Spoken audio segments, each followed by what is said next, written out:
From the snowy mountains of central British Columbia to you listening around the world, this, my friends, is Spaced Out Radio. I am your host, Dave Scott, sitting in the captain's chair of SOR headquarters. We welcome you to tonight's show, including Kingdom of Nye Radio and Revolution Radio. If you want to take a listen to our archives, they are free at youtube.com/Spaced Out Radio. Do me the favor, hit that subscribe button. Our website is spacedoutradio.com, where we have a plethora of features for you. Rock out to Bumblefoot, do a little shopping on the SOR Vault, grab a great book for We Read the Night. Join the Space Travelers for $5 a month, and Captain Shirk has you all up to date on the SOR Newswire. Tonight's show is brought to you by Chive Charities. Help make the world 10% happier by donating to Chive Charities today. You can find them on our website. The first Tuesday of every month, we look into ourselves with the spiritual you, as we are joined by a familiar voice, Geraldine Orozco from Bay Area Meditation in San Francisco, California. Geraldine is an ET contactee, part of the hybrid program. She's great with yoga, meditation. She knows it all and can help us all learn how to balance and how to cover and recover what we are going through on a daily basis. Her website is GeraldineOrozco.com. Then at the bottom of hour number 3, I will bring you the SOR Newswire, brought to you by Paranoia Magazine. Geraldine Orozco, I cannot wait, because in exactly 16 days, old Davey has a big hug waiting for you in San Francisco. Let's just be honest.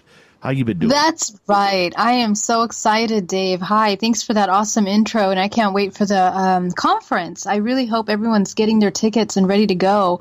And I think we actually have a code for Valentine's Day special discount for the tickets. Nice. So maybe we can give that a shout out.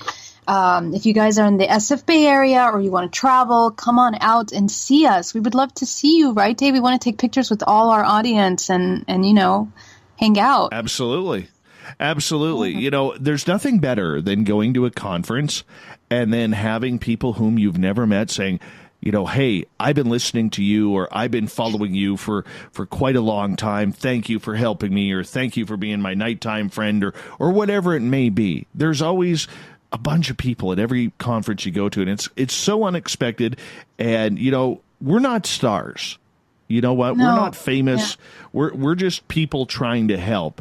And when you get people coming up to you, kind of, you know, giving you that thank you so much, how do you take it? Because I'm always a little caught off guard, and I don't want to say I'm weirded out by it, but I'm always kind of like, who, me? Me? Really? You know? I'm the same. Sometimes I'm so humbled by the love of people that just come up and say, God, you know, you coming out or you talking about this has changed my life. And it was like, thank God, you know, because it just makes everything that we do worth it. Because that's the point. The point of us coming out, talking about these things, spending hours working on these things, is to shine light on the things that are difficult to talk about. So it's such a gift, Dave. And I can't wait. I can't wait to meet all of the people that are going to come out and make new friends with new people. Yeah. Yeah, me too. And Lorian Fenton puts on a great conference with UFO Con 2020. Once again, we have been telling all of our audience, you know, if you're in the San Francisco area, or you're just needing to get away on a quick vacation, it's February 20th through 23rd. I will be speaking on the Thursday night. I don't know if I'm going to have any other speaking parts in it, but hey, we get to hang out, we get to have a drink and talk some UFOs and aliens and Bigfoot and ghosts and how gorgeous Geraldine Orozco is. We get to do all of that together if you show up. That's going to be so fun. I can't wait. And the schedule is really nice. There's going to be a dinner. I plan on being at the dinner. Are you going to be at the dinner, Dave? I will be. Usually some kind of dinner of some sort. So it'd be great to connect with you guys and, you know, one-on-one. And what I love is the questions, you know, those questions that are always so amazing. Answering the questions and getting in touch with the experiencer groups. We're also going to have some experiencer groups there. So all of you that are experiencers that are feeling isolated, lonely, come out and let's talk about it. Let's talk about it together. That really is just such a great therapy and a great place to make connections, lifelong friendships, you know, that you guys can keep. Absolutely. And, you know, the one thing about conferences that I like about them is you're around people who are either in the know with their own experiences or those who want to learn. There's not a lot of this social media frenzy of negativity that comes through there where people are like, you're full of BS, you're full of crap, stop spreading lies, stop doing all of this. You get to really just hang out with people who you're on the same level with, and that is so rare in this community, Geraldine, that we get to do this. You're absolutely right. It's such a safe space. And I think the good thing about the conference and Lorian, which puts on this great conference, is that she always picks these speakers that are new, that are coming out with their stories, and it's a very unique conference because, we're looking at these new speakers, people that are coming out with their stories, some of them for the very first time.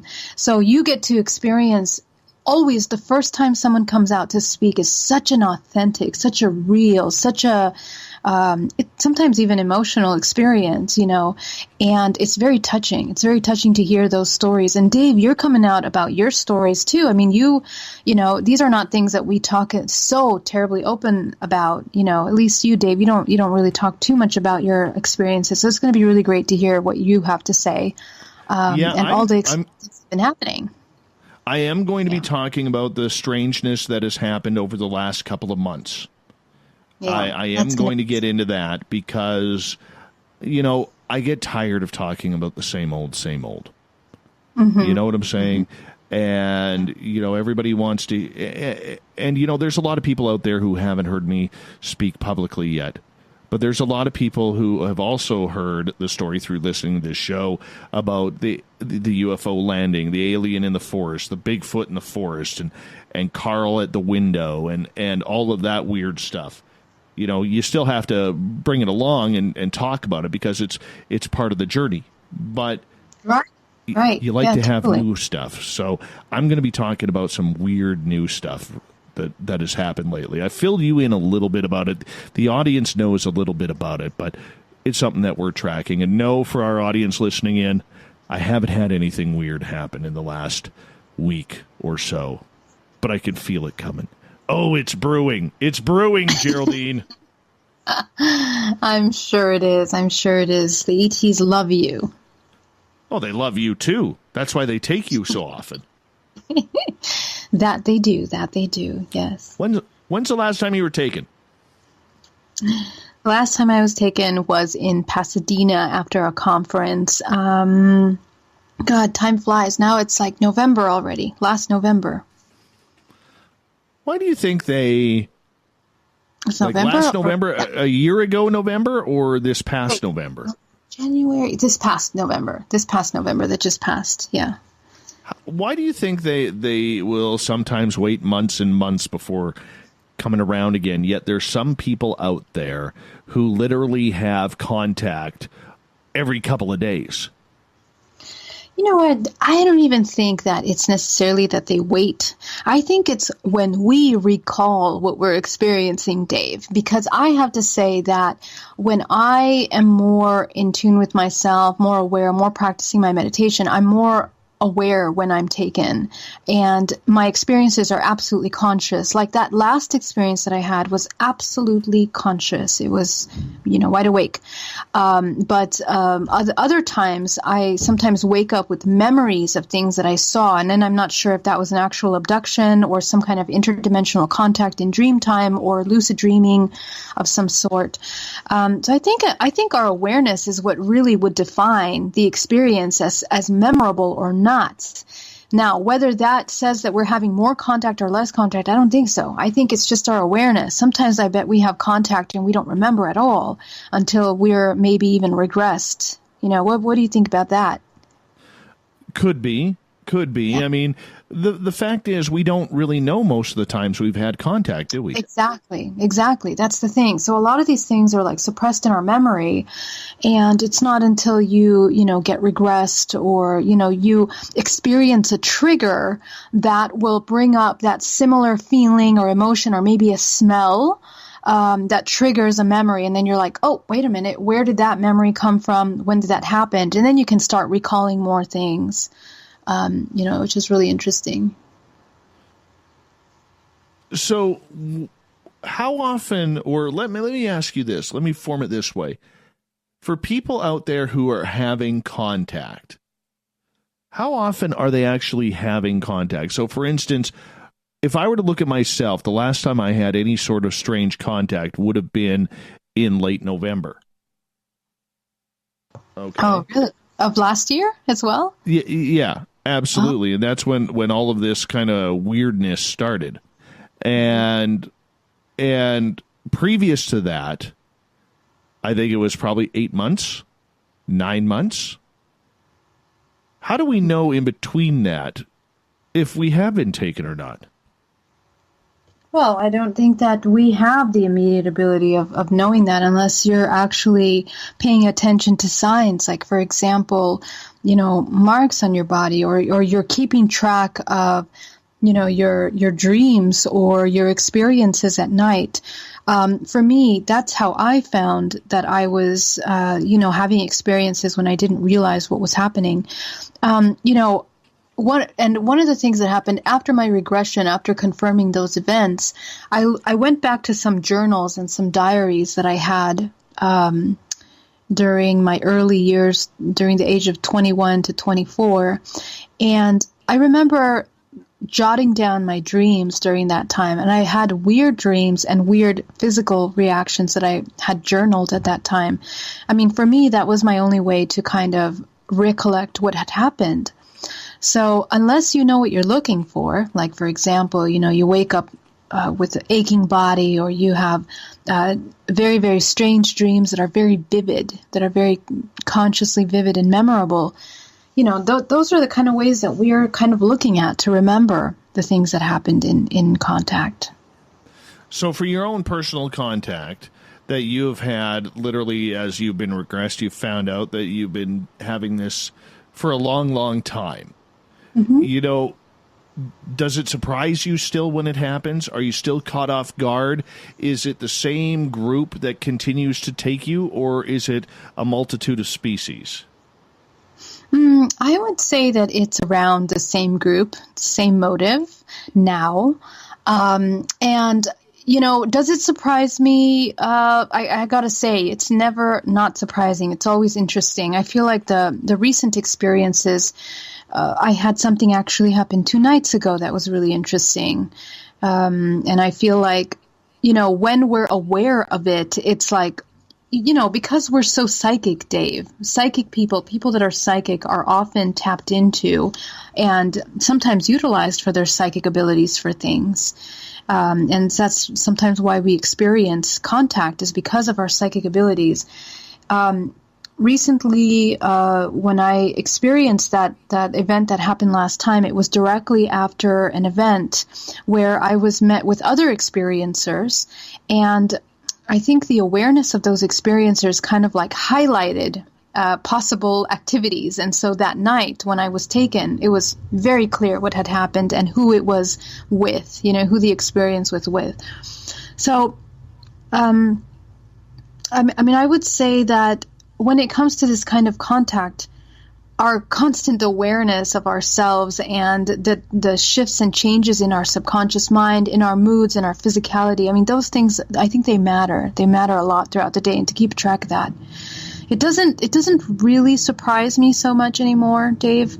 But what does surprise me is my level of clarity when I remember it. And one thing that is interesting is that I always know when it's actual contact and the difference between that and a dream, because it's a huge difference. When it's contact, it's vivid. It's like me and you sitting here talking in person. I remember everything in detail, and I know that there's a physical reaction to that. So that would be the difference. Do you notice changes in your own system? Okay, like for instance, do you find yourself previous to getting taken that you're a little bit more on guard, or maybe a little bit more anxious and antsy? You're shaking. Maybe you're a little bit more conscious or aware of your surroundings. Have you noticed any trends in yourself? In myself personally, yes. And I can also tell you some things that I've heard from other experiencers recently in groups. For me, what happens is I will have either images, random images. So say I'm doing a healing session, I'm extremely focused and locked in with my client psychically. So my focus is on her journey, her emotion, and all of a sudden I will have an interference. So an image of a UFO or something like that will come into my space, or an extraterrestrial, an image of that will come into my space. And that'll be kind of like an alert saying, okay, you're going to experience something later on that evening. Another thing that's happened to me very commonly is that I will have really strong pressure change in the room, and I will have ringing in my ears, and sometimes even a headache. I've noticed that to be a trend over the past couple of years, that I will have ringing in the ears, really powerful pressure change, but not something so simple, just we're talking about I'm at the airport and I have like massive, pressure change. I'm at the bank and there's pressure change, and it's ringing in the ear, and it's always on my left side that I feel it. I've also had a lot of other contactees that talk about that exact same thing. And some people even get bloody noses or aches in the back of their head. Sometimes they have visions, or they have dreams the night before, or they have like, goosebumps like right before they're going to bed, or they get heightened and alert or anxious. They're already sensing it. They already feel like there's a presence that's going to come. That's what I've experienced. When you feel those symptoms coming on, how do you feel about that? Do you get nervous?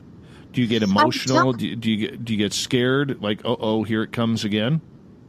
I don't anymore, Dave. And I'll tell you why. At this point, the way I experience it is more, and I know this might maybe sound cynical to some people, but you got to understand that at this point, the stance that I've taken in my life is a point of research.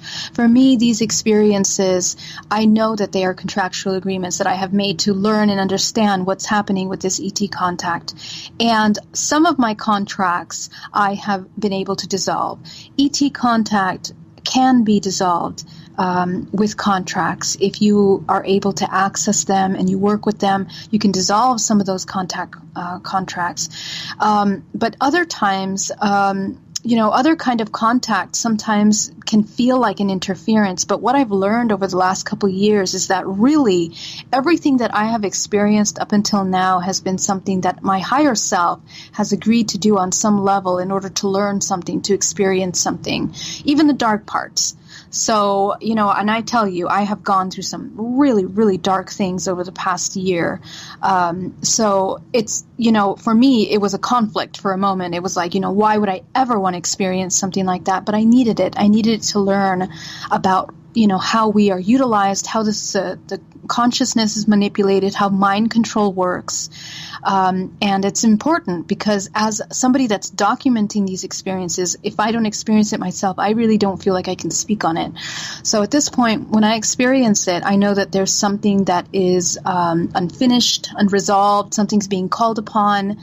Maybe my subconscious mind is accessing aspects of myself that need to be resolved. We come into the topic of, is ET contact more of a spiritual thing, or is it something that we're dealing with on terrestrial terms, and I think both are a possibility. The ET contact can be a spiritual thing, and it can also be a very physical thing, like with terrestrial programs, with the hybridization program or mind control. Interesting. Do you know at the time when you're being taken with those symptoms who is taking you?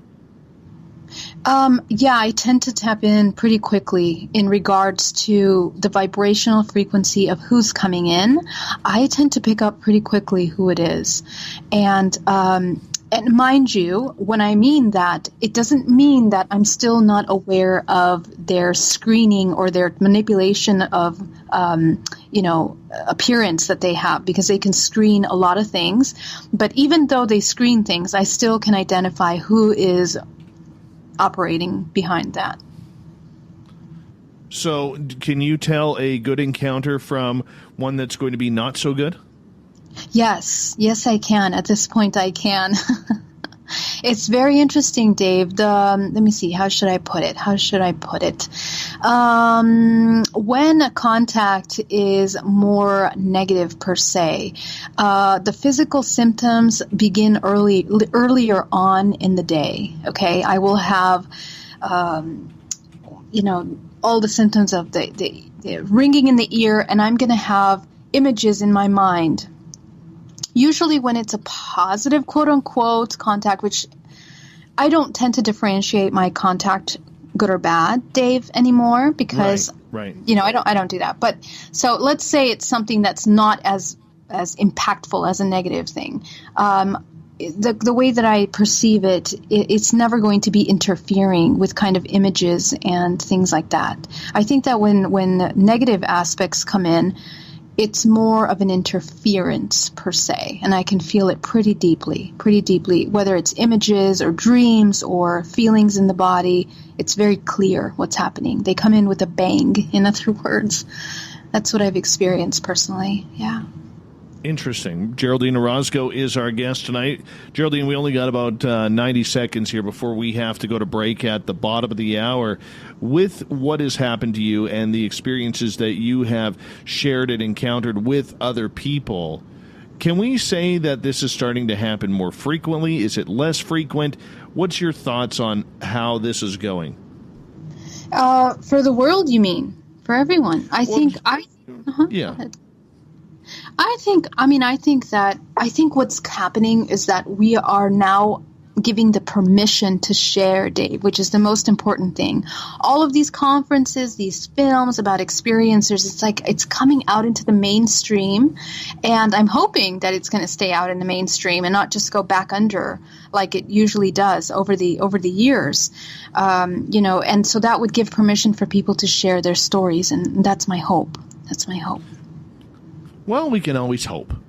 Always hope. And I think more people are feeling more comfortable with coming out with what they've experienced. I really do. And, I think we're not nearly anywhere close to where we need to be in order for this subject to be taken fully seriously. However, I think the Open Minds is starting to move a little forward on that. Yep, I agree. I agree. What's your thoughts? Yeah, no, I agree on that. And I think that, we have Space Force coming out. We'll see what the plan is on how they're going to, deploy that and what they're going to say it's for. I think that's going to be very interesting, and it's going to raise the question, I think, further on extraterrestrial life, the existence of extraterrestrial life, the technology, and maybe begin to question whether our terrestrial technology is the same as extraterrestrial, or what we're looking at. What is it that's been covered all these years, I hope. Absolutely. Geraldine Orozco's The Spiritual You continues on Spaced Out Radio right after this break.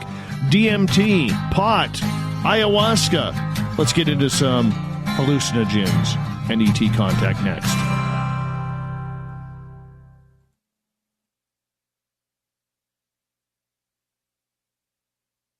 Hey, space travelers, this is John Resig, founder of the Chive and Chive Charities. If you know anything about our website, you know we like to do things a little differently. We're not some faceless organization collecting money for a nebulous cause. Our donor dollars go directly toward life-improving items. Then we give those items directly to an underdog who needs it most. To become a donor with Spaced Out Radio's official charity, Chive Charities, just go to chivecharities.org/donate.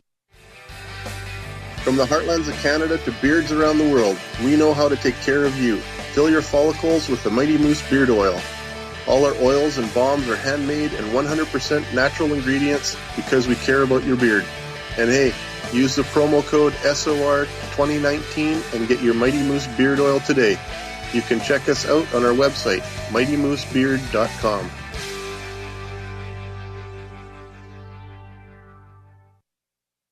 Hello, this is your guitar man, Ron Bumblefoot Thaw, and I have to tell you, I love the response I get for Little Brother is Watching from Spaced Out Radio fans. It's amazing how music can inspire and make people think deeper about what's going on in the supernatural world. You can head over to my website, bumblefoot.com, to check out my music, my guitar workshops, my touring, even check out some of the hot sauces that I'm working on. And make sure you keep on listening, because with Spaced Out Radio, you know Little Brother is watching. We're adding to the entertainment online for Spaced Out Radio.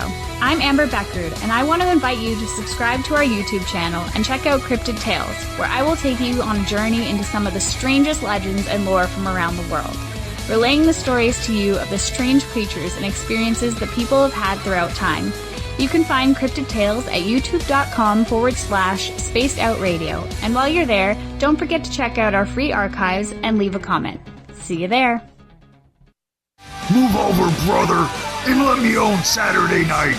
This is Rich Giordano, and I'm inviting you to tune on in to Spaced Out Saturdays starting at 9 p.m. Pacific, 12 a.m. Eastern, where I'm going to bust open the lids on everything paranormal. Why?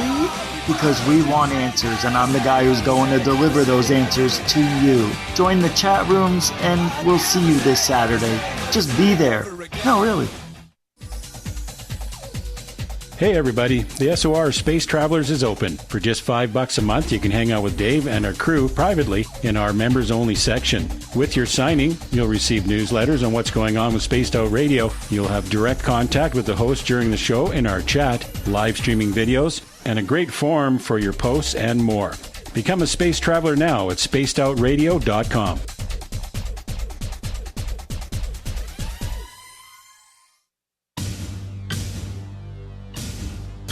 You wanted new SOR gear, and now you can have it. The SOR Vault is fully stocked with t-shirts, hats, hoodies, mugs, and everything in between, with great logos for you to choose from.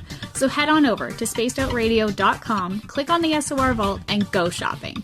Pricing is quite affordable, and you can look good representing your favorite show. So go to our website and pick up your new SOR wear at the SOR Vault today.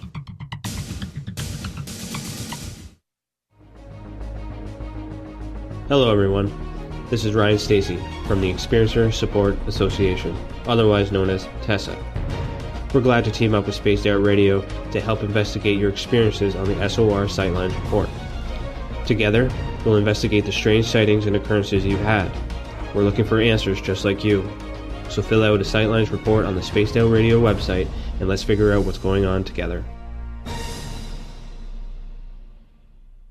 If you like it hot, real hot, then heat up your meals with Bumblefoot hot sauce. Get your Bumblefoot hot sauce today. The sauce, Bumblicious, and the 4 million Scoville unit Bumble.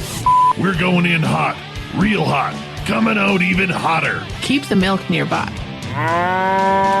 and tantalize your taste buds tonight. Bumblefoot hot sauce, available now at kajans.com. Cold drinks, great food, and the best music in Vancouver. The Moose Vancouver is the place to be, open until 2 a.m. nightly. Everything on the menu starts at just $6.95. Who serves food that cheap anymore? At the Moose, you'll never know who you'll run into. Rock stars, actors, athletes. It's the place everyone wants to be. So join us at the Moose Vancouver, the official party bar of Spaced Out Radio. Hello, Space Travelers. It's me again, Carl. Don't forget to join the Space Travelers Club for just $5 a month and follow Spaced Out Radio on Twitter at Spaced Out Radio. Our Instagram, Dave Scott SOR. Our Facebook page is Spaced Out Radio Show. Our archives are free at youtube.com/Spaced Out Radio. Come woo it up with Spaced Out Radio today. Bye!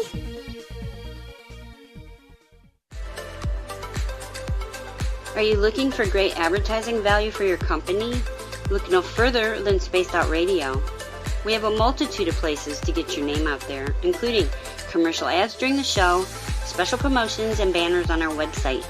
Our audience is proven to support the companies that support our show. We can make your budget work for you. So for more information, please contact us at sales@spacedoutradio.com.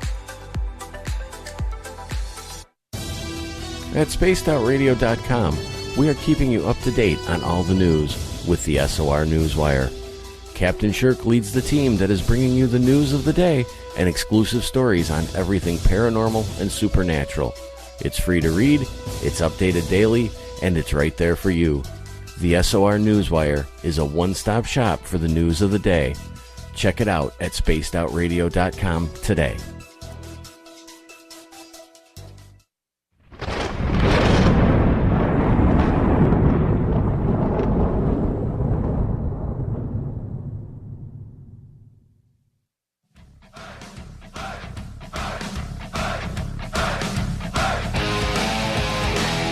Welcome back to the second half hour of Spaced Out Radio tonight. I am your host, Dave Scott, sitting in the captain's chair of SOR headquarters. Thank you so much for joining us.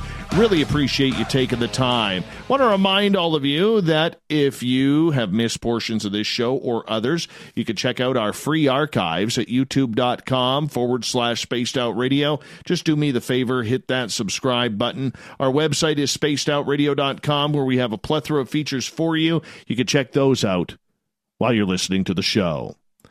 The first Tuesday of every month, we are joined by the lovely and talented Geraldine Orozco from Bay Area Meditation, and we're getting into the wilder side of ET contact right now. Geraldine, welcome back. Hey, Dave. Happy to be back. Hey, glad you're here, sister. Anyways, Geraldine is just awesome. She is just awesome, and we will actually be hanging out together. And if you want to hang out with Geraldine and I, you can join us at UFOCon 2020 in just a couple of weeks' time at the Holiday Inn Airport Hotel in San Francisco, California. More information, you can go to UFOCon2020.com and reserve your tickets today. I think you should, because it's going to be a good time, and you can get pictures with Geraldine because she's awesome that way. Me, I'll charge you. Yeah. I'll be honest with you. I will charge you for photos because I'm not photogenic at all. So if you want me to take a photo with you, I will charge you. But for Geraldine, no, she doesn't do that. She's way too good looking for that. Well, you're more famous too, so that's okay. Nobody knows me, so it's all good. They know you more than they know me. You're at every conference. I get like 1 to 2 a year to speak at. You're at like 67 conferences already in 2020, and we're only like 32 days in or 34 days in, whatever it is. So it amazes me how you do it, but you do.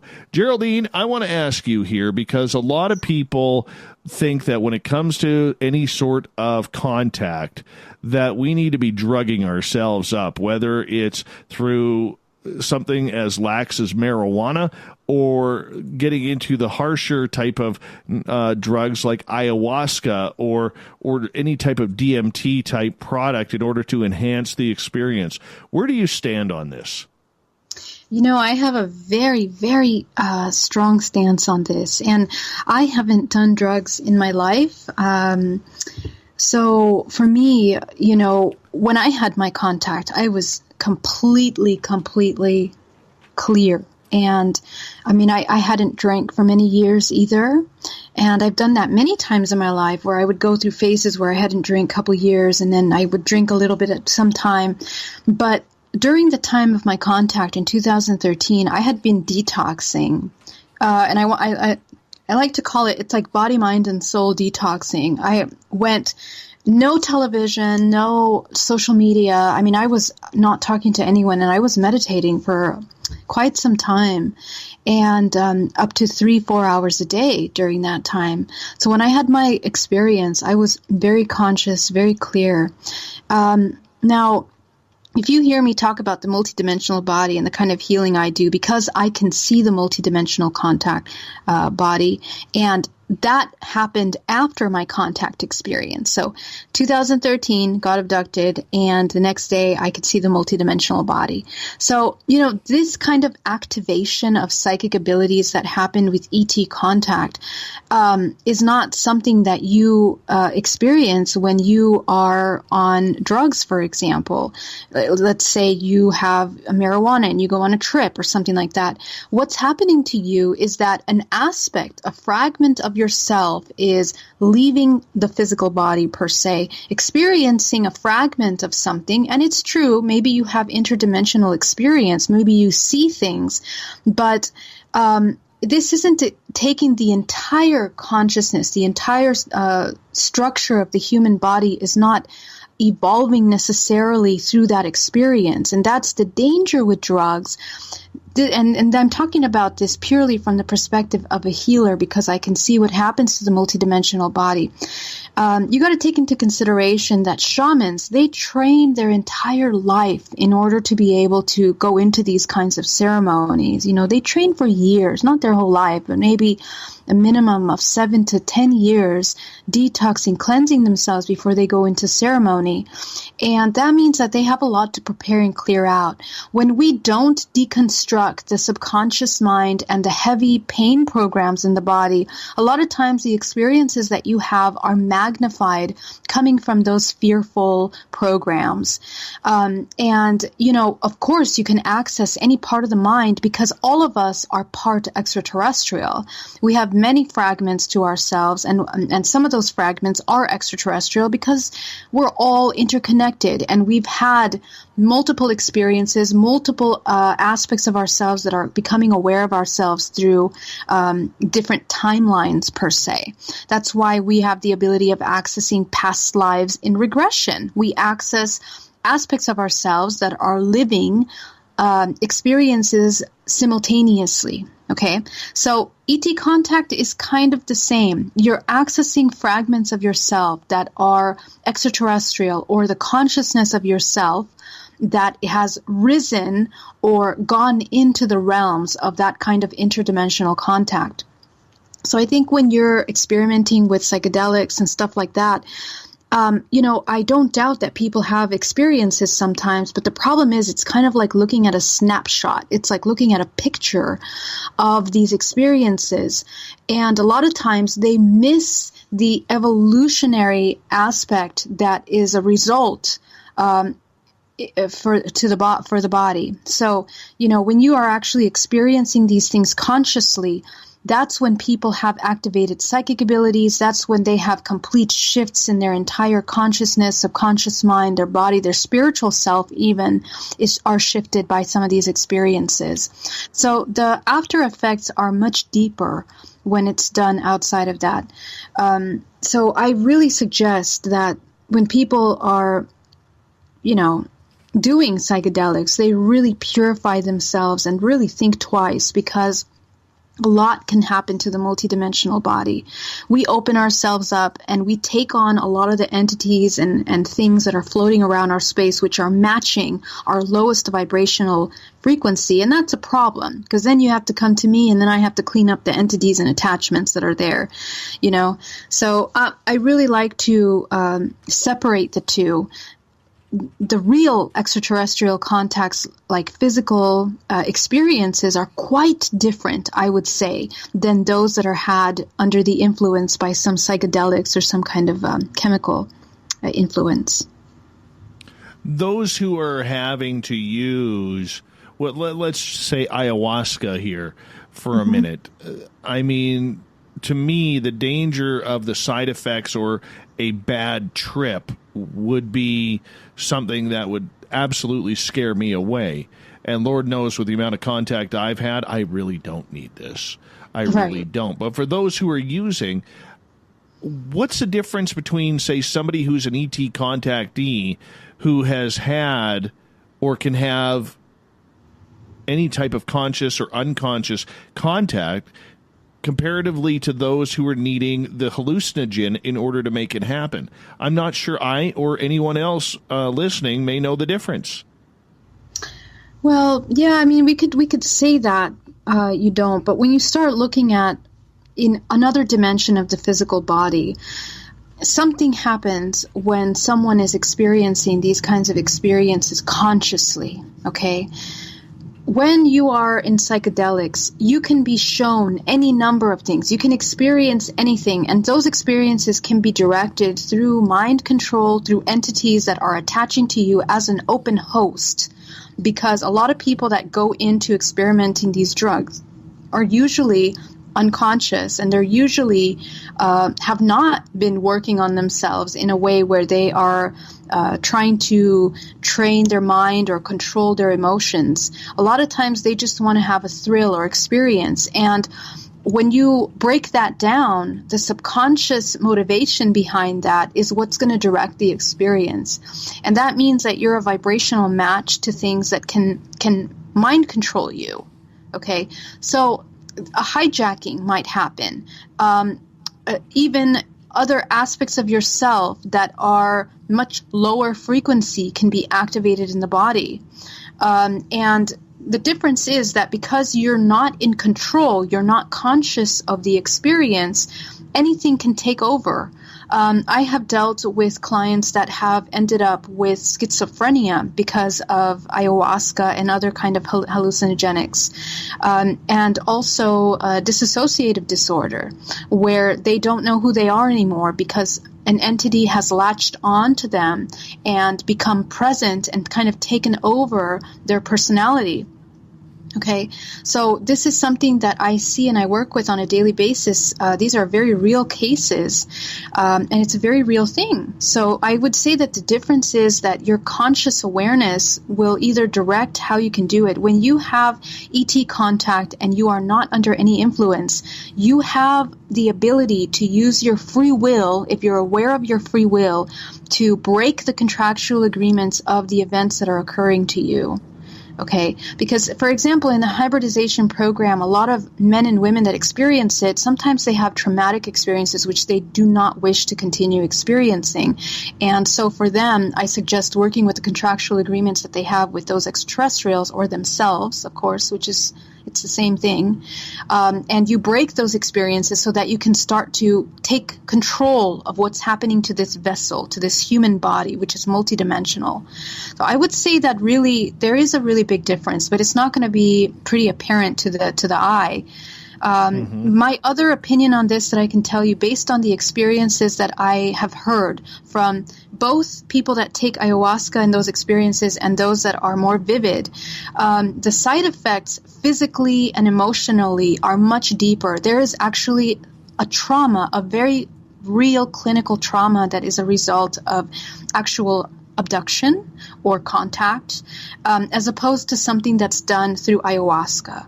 Through ayahuasca, because things are kind of being moved around and things are happening so fast, there's a confusion and a disconnect between the experience and not so much clarity sometimes as to what happened or who you're interacting with.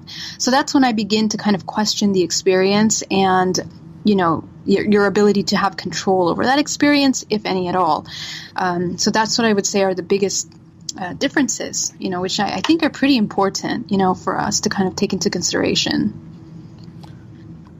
So those who do take it, you talked about side effects of what may happen. I'm very curious on what some of those side effects are that you know of. Okay. So a side effect of abduction on ayahuasca or, you know, or actual contact, which one? Well, let's start from ayahuasca, the side effects. Well, the side effects when it's something with the psychedelic and ayahuasca, you're looking at more of a psychological effect and emotional effect. Okay, so sometimes people will be traumatized from that, but it's going to be something like, oh, they don't want to go back into meditation because they don't want to have those experiences where they feel that they're out of control again, you know, or they don't want to experience, you know, the thing is that the side effects are quite different because they're more physical when it's actual contact experience. Like, for example, you're going to wake up on the end of your bed's going to be open. Sometimes your clothes is inside out. Sometimes you're missing time. Sometimes you're found in another location. Sometimes you are implanted with a hybridization, you know, with an you know, a fetus, you know, you're implanted. That does not happen in an ayahuasca experience. You don't come out pregnant from an ayahuasca experience, okay? You don't have that kind of physical reactions like the marks on the body, for example, or the implantations that are very physical and visible in the human body. That's quite different. Those are two different things that I've seen.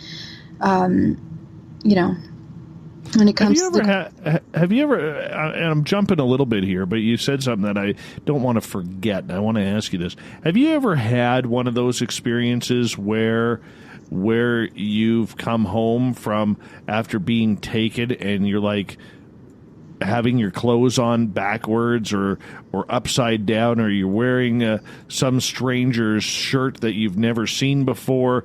Have you had that happen? No, not myself, but I have a couple people in my experiencer groups who have experienced that. Just a couple days ago, I spoke to somebody actually in our area here, north of Sacramento, who was driving in their car home after work one night shift, 2 a.m., and the next thing they know, they have missing time, and they're walking through their door in the morning, and their clothes are backwards. They lost their jacket. And they had marks on their body. And they had the bloody nose, the whole 9 yards, that type of thing. So I do know that happens. I have not had missing clothes. I just woke up on my bed when it was completely open and upside down, which doesn't happen. I was misplaced in my own bedroom, but that's about it. That's about personally. Don't you feel ripped off by that? I do. No, I don't. I do. I totally do. You do. You wanted to be found somewhere, random street somewhere in your neighborhood. I think it would be absolutely awesome, and what a story to tell on the radio if all of a sudden one day I wake up from one of my experiences and here I am wearing someone else's nightie. I think that would, I'm putting that picture out there, I'm putting that energy out there, because I think that would be absolutely hilarious. Hilarious. Well, maybe, Dave, but a lot of people that experience that, honestly, they don't think it's too hilarious. They don't think I can understand that. I can understand that. Right? I have had experience, but this is not extraterrestrial. It would be terrestrial. My lab, where I woke up with my sweater soaking wet. That happened to me. I've only woken up on top of my blankets with my face buried in my pillow. That was weird. That was the first time I got taken. And then I had to run to the bathroom and go to the bathroom really, really bad, really bad. But. I've mentioned that story numerous times. So anyhow, it's not something that people wake up. It's not something that people really want to experience too much. Let's talk about the other side of that, though. In using hallucinogens to try and create some sort of extraterrestrial contact. Is there a difference in the way contact happens with ETs when you're on something comparatively to when you are not? Well, yeah, and I think we've been kind of talking about that. But my question is, why would someone want to have ET contact or summon that to begin with? I mean, I know it's happened. I'm sure people have summoned ET contact, and I'm sure they've experienced things. Our mind is very powerful. But I question that. I wonder why. The other thing is, when we're in hallucinogenics and we're experiencing ET contact, I think that the experience is quite different. I mean, I know that people have all kinds of different things, and they can see reptilians and Pleiadians and maybe high vibrational aspects. And that can all be quite true. It can be, a portal that one is opening into another dimension and connecting with these interdimensional contact beings. I think that we can open those portals in many different ways, and I don't think drugs are needed for that. I think that we can even go into meditation and have those kinds of experiences. I think the difference from my perspective would be, actual things that are affecting your life. You're actually and I'm sorry, I'm talking about the hybridization program because that's what I specialize in. But you're you end up pregnant when you're not with a partner. So those things are things that really, they completely change your life, as opposed to an experience that you've had and you've, came in contact with some species and you interacted with them. They gave you information, downloads, all these things. We're talking about a multidimensional reality. So really, that kind of contact can happen at any time in meditation, when you're going into a trance, when you're doing holotropic breathing, and when you're doing psychedelics. The mind is a very powerful thing, and it's a very thin veil from our reality to interdimensional contact, I think. I think so, too. As we got about 2.5 minutes here before we got to go to break at the top of the hour, Geraldine Orozco is our guest tonight. Geraldine, with that, you've mentioned that you haven't or you won't recommend people to go along that road in order to try and create contact, especially if they haven't had any before. If somebody hasn't had contact before but they want to get into it, how would you recommend that then? Because everybody on social media all talks about the ayahuasca. Mm-hmm. Yeah, I don't recommend ayahuasca at all. I'll start with ayahuasca. I don't recommend it at all.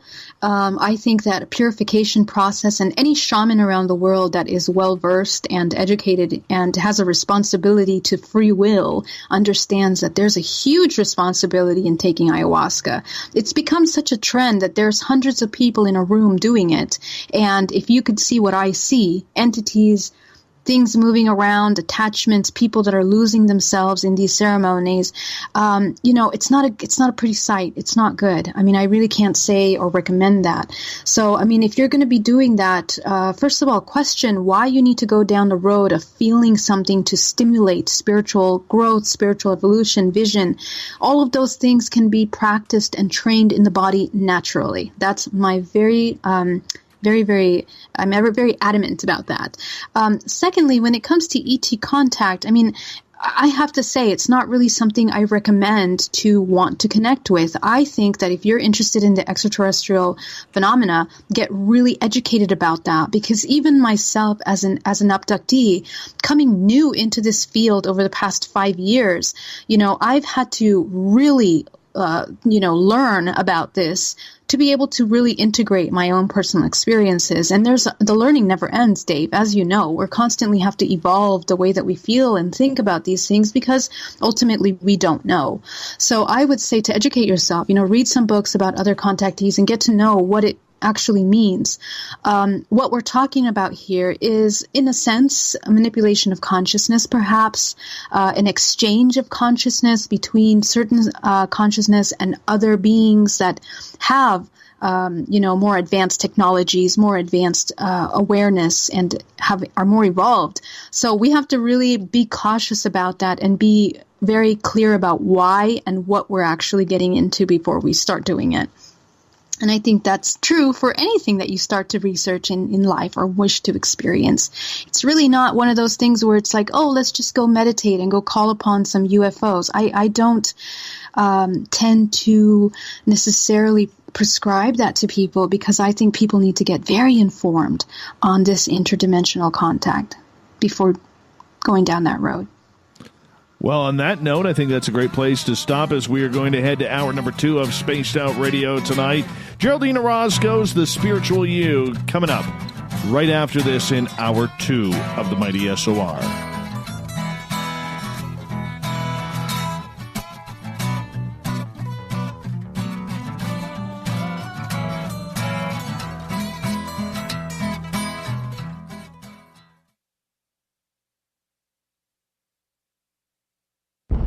Are you intrigued by Paranormal Talk Radio? You'll love the new Paranormal Radio app from TalkStream Live.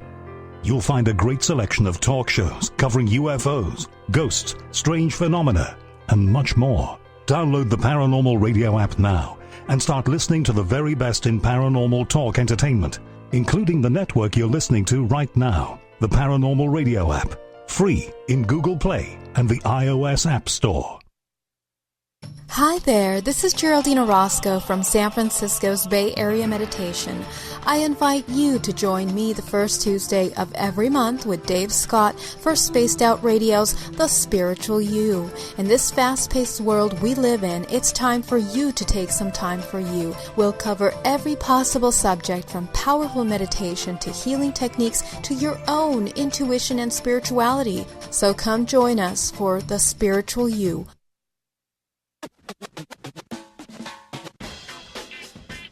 The SOR Vault is open for business, and do we have some cool swag for you to pick up? All you have to do is head over to our website and click on the SOR Vault. You have a variety of cool logos to choose from, and put them on anything you want. T-shirts, hoodies, hats, coffee mugs, you name it, we can get it to you. So do your shopping by supporting the story you love. Get your Spaced Out Radio swag at the SOR Vault today.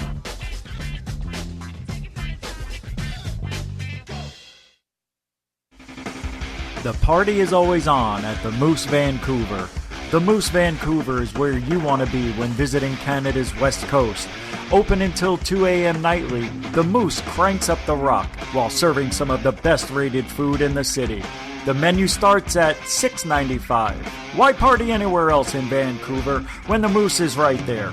Get your horns up and rock with the Moose, the official party bar of Spaced Out Radio. Hello, Space Travelers. It's me again, Carl. Don't forget to join the Space Travelers Club for just $5 a month and follow Spaced Out Radio on Twitter at Spaced Out Radio. Our Instagram, Dave Scott SOR. Our Facebook page is Spaced Out Radio Show. Our archives are free at youtube.com/Spaced Out Radio. Come woo it up with Spaced Out Radio today. Bye!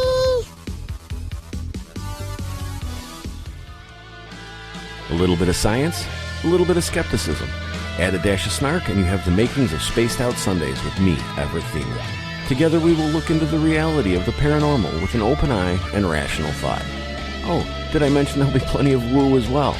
Your time spent with Spaced Out Sundays will make the night even better. The chat rooms are open, 9:06 p.m. Pacific, 12:06 a.m. Eastern, right here at spacedoutradio.com. Get your horns up with me on Spaced Out Radio. This is Ron Bumblefoot Thal. Come tune in to SOR where you can hear me rock out with Little Brother is Watching, the official theme song of Spaced Out Radio.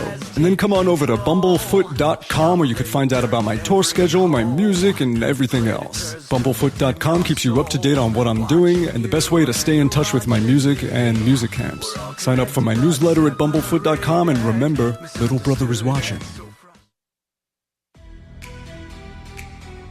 Are you an experiencer of something strange that can't be explained? Do you want help finding out what's going on? I'm Ryan Stacy, head of the Experiencer Support Association, otherwise known as TESSA.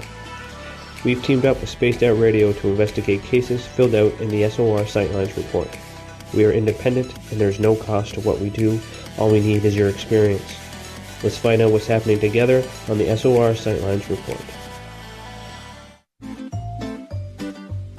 Looking for creative ways to get your company out in the public? How about advertising on Spaced Out Radio? Our sales department is waiting to hear from you, and we can work around any budget. From commercial spots to banners to special promotions, there are many opportunities to get your name and product out to our SOR listeners. For a price guide and more information, please contact us at sales@spacedoutradio.com. I'm feeling a little spicy tonight. What to do? What to do? Why not get Bumblefoot? 4 million Scoville units of pure hard rock. Bumblefoot hot sauces come in 3 flavors. The burning Bumble. Tone it down a bit with Bumblicious and throw the sauce on everything. Spice it up. Bumble me, baby. Bumblefoot hot sauce. Get it today at kajans.com. Hi, this is Amber Beckrud, and I want to invite you to subscribe to our YouTube channel where we store all of the SOR show archives for free. And as an added bonus, every 2 weeks I'm posting brand new content on Cryptid Tales, where I will get into some of the spookier legends and folklore from around the world and tell the stories that go with them. Find us at youtube.com/spacedoutradio and check out Cryptid Tales today. Drop a comment and let me know what you want to hear. See you there. We all know on Spaced Out Radio we love a good beard and mustache, so why not take care of your facial hair with Mighty Moose Beard Oil? Made in Canada, we're taking care of beards and stashes around the world.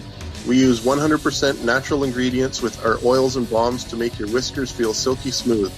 Use promo code SOR2019 at MightyMooseBeard.com today.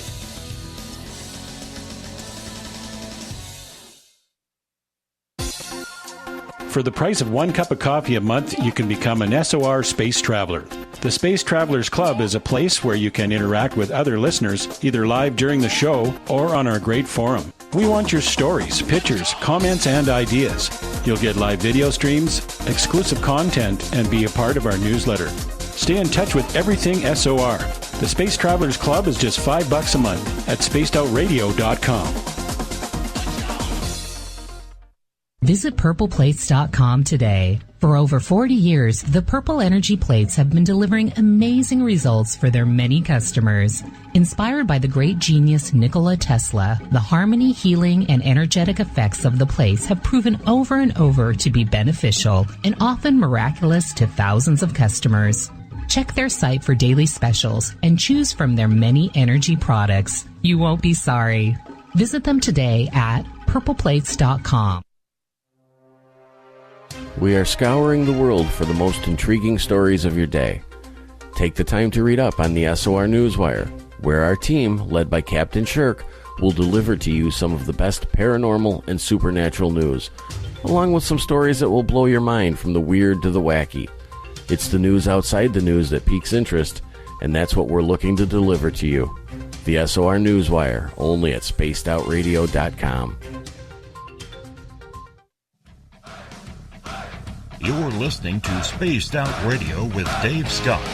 Follow Dave on Twitter at Spaced Out Radio and on Facebook, Spaced Out Radio Show. Welcome back to hour number 2 of Spaced Out Radio. Tonight, I am your host, Dave Scott. Thank you so much for joining us. We want to give a shout out to everybody listening in on KZFX 93.7 FM in Ridgecrest, California. We're on WQEE 99.1 FM in Newnan, Georgia. UPRN 107.7 FM in New Orleans. KDUN AM 1030 in Reedsport, Oregon. And in Dangerfield, Texas, KDNF AM 1560. On the digital side, we're proud to broadcast on Kingdom of Nye Radio and Revolution Radio. Remember, you can check out all of our archives for free at youtube.com/Spaced Out Radio. Do me the favor, hit that subscribe button. The Desert Clam has set the password for tonight in the SOR Space Travelers Club. Ornithophilus, or is that Ornithophilus? One of the two, but the Clam sets a password each and every night right here on Spaced Out Radio. Our website is spacedoutradio.com, where we have a plethora of features for you. Rock out to Bumblefoot, do a little shopping at the SOR Vault. You can grab a great book from We Read the Night. Join the Space Travelers for, $5 a month. You can also read up on Captain Shirk's SOR Newswire, which is updated daily. We're talking with Geraldine Orozco tonight as we have The Spiritual You. Geraldine is out of San Francisco, California. She owns BayAreaMeditation.com. We're talking all sorts of stuff tonight. Last half hour, we were talking about the use of hallucinogens to create ET contact, which she does not really believe in. I don't think it's a good idea either, so stay away from that crap. The ETs will just come. They'll just come. Just call them on in. Call them on in. And is it that easy, Geraldine, to just call them on in? I definitely believe it is, actually. As I mentioned before, if you are looking to have the contact, I'm sure it'll happen. Your intention is very powerful. I know that there are groups around the world that they collect and they call in these experiences, this crafts that show for them. It's absolutely available, and it's because our minds are so powerful. Again, it's just us lifting that very thin veil to be able to see beyond our physical. And I wanted to add one thing to our last comment about these experiences. I'm not going to forget to talk about the positive experiences, because of course there are people that are very much experiencing very positive experiences with them, high vibrational beings, whether they are interdimensional or actual extraterrestrials? That's the question. That's the big question, isn't it, Dave? That we are all asking ourselves, But as we have these experiences, they can definitely be summoned. I know that they can be summoned. For sure. How do we summon them? Well, the experiences that I have had in some of these groups is that, and it's been practiced since, the 50s, even earlier, the 30s, 40s. They have been practicing in groups where they focus on raising the vibrational frequency to a very high level, whether that's in meditation or group or chanting, chanting Om, for example. And they are opening their space. They create kind of like a vortex with the many people in the group, and then they can call upon craft to show themselves. And I've heard many amazing experiences from those kinds of circles. We have our night watch tours, for example, that Misha, Melinda host, and even Tana here in the San Francisco Bay Area. So these are real services that you can see craft, with your night vision goggles and whatnot. But to actually have contact, I think that some people have to raise their vibrational frequency to a certain level, because we are talking about these interdimensional beings that are operating at a different dimensional rate. So obviously you have to align yourself with that to have those experiences. All right, let's get to some audience questions here, because we love the audience questions in our chat rooms or on Twitter at #SpacedOutRadio. All right, Lori is asking in the SOR Space Travelers Club, how about when a wave of energy hits from the head and goes to the ground, leaving you a bit drifty, or another change in your higher self? What's happening here when this happens?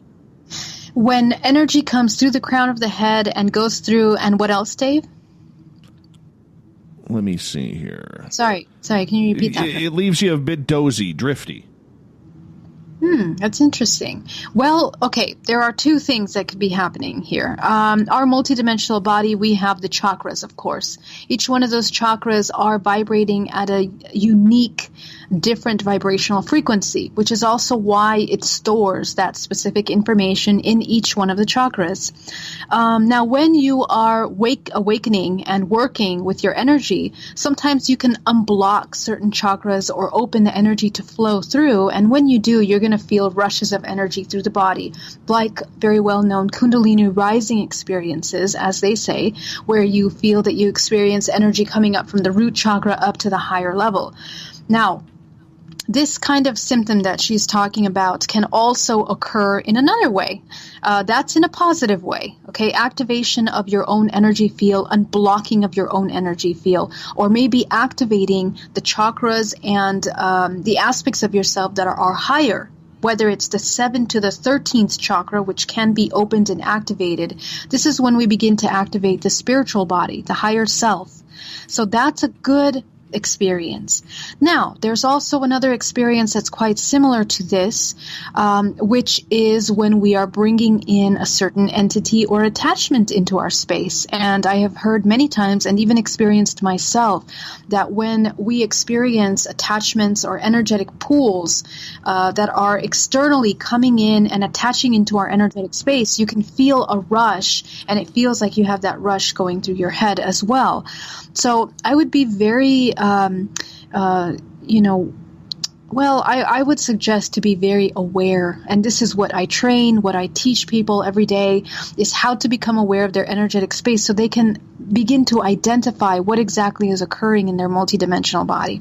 If you're not aware, you can either be taking on an entity, an attachment, or even your neighbor's energy and their garbage, in other words, without being aware. Other times, this kind of contact can also go into the realm of mind control, and it's kind of similar to entity attachments, but what I have come across is that when we feel that kind of rush in the head that leaves you quite dizzy, sometimes entities or external beings are trying to access your subconscious mind. And so we're going to feel kind of like empty, without energy. They siphon our energy. So it's really important to be aware of that as well. So those are the three main things that I would say that could cause this. But again, obviously it could be anything. But when you're in the realms of energy, your awareness is the most important thing, so that you can become aware of when things start to feel, out of place, not normal. Okay? All right. Let's go over to Twitter. Andrew is asking, Geraldine, you mentioned previous lives. Have you explored this for yourself? If so, what life or lives seem to be a part of you? Do they connect with the here and now? Yeah, thank you so much for asking. I think one of the cycles of when you go into pure body purification is that you will go through a moment where you are going to review all of your past lives. And I have done that. After I went through my regressions, I was able to go into deeper states of consciousness. And from that, I was able to go into deep meditation where I accessed every single one of my past lives, every single one of my fragments, to start cleaning up the trauma. Because what happens is, it's really funny. You begin to notice the effects of, those past lives in your everyday life.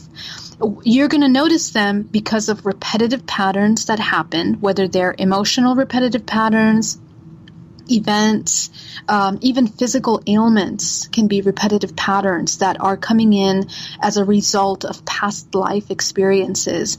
And all of that is encoded in our DNA.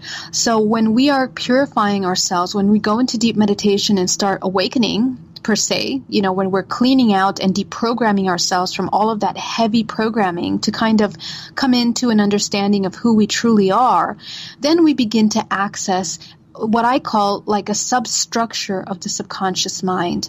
And in that substructure is where we begin to look at the different archetypes of ourselves, everything that makes up who we are, our personality, our belief systems, not just the societal, not just our family or immediate family belief systems, but then we go into the societal, cultural, so on and so forth, because who you are incarnated in this lifetime is a product of everything that you have actually been, as an entire human organism, or this kind of consciousness.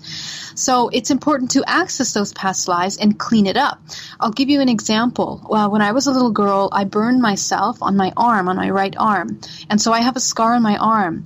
And when I went into healing the trauma and the feelings and emotions and insecurities or anything that was attached to that experience, when I went into this healing, I got taken into my past lives, and I found out that in a past life, I had been an American Indian that was burned alive as a result of some tribal issue with some of my, fellow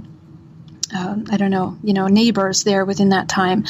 And it was a very interesting journey, because I realized that the same kind of emotional blockages that I was experiencing as a result of the scar now are exactly what I had been living throughout my entire life in that lifetime, in that timeline. So as you can see, these past lives are really fragments of ourselves that we have access to. And it's a really great question, because when we're healing, we got to get there. We got to get to those aspects of ourselves to begin to clean up on a really deep level the subconscious programs that we're playing out now. So, thanks for that question. And I have gone through all my past lives. Yes. All right. Follow up from Andrew, who is saying, how do you determine a client who is experiencing deep psychological issues with the more paranormal realm? How do you tell them apart? Do you ever have to refer clients to mental health professionals? Yes. I'm very wary when I work with my clients to make sure that we are, working in collaboration with psychiatrists or psychologists when it's needed.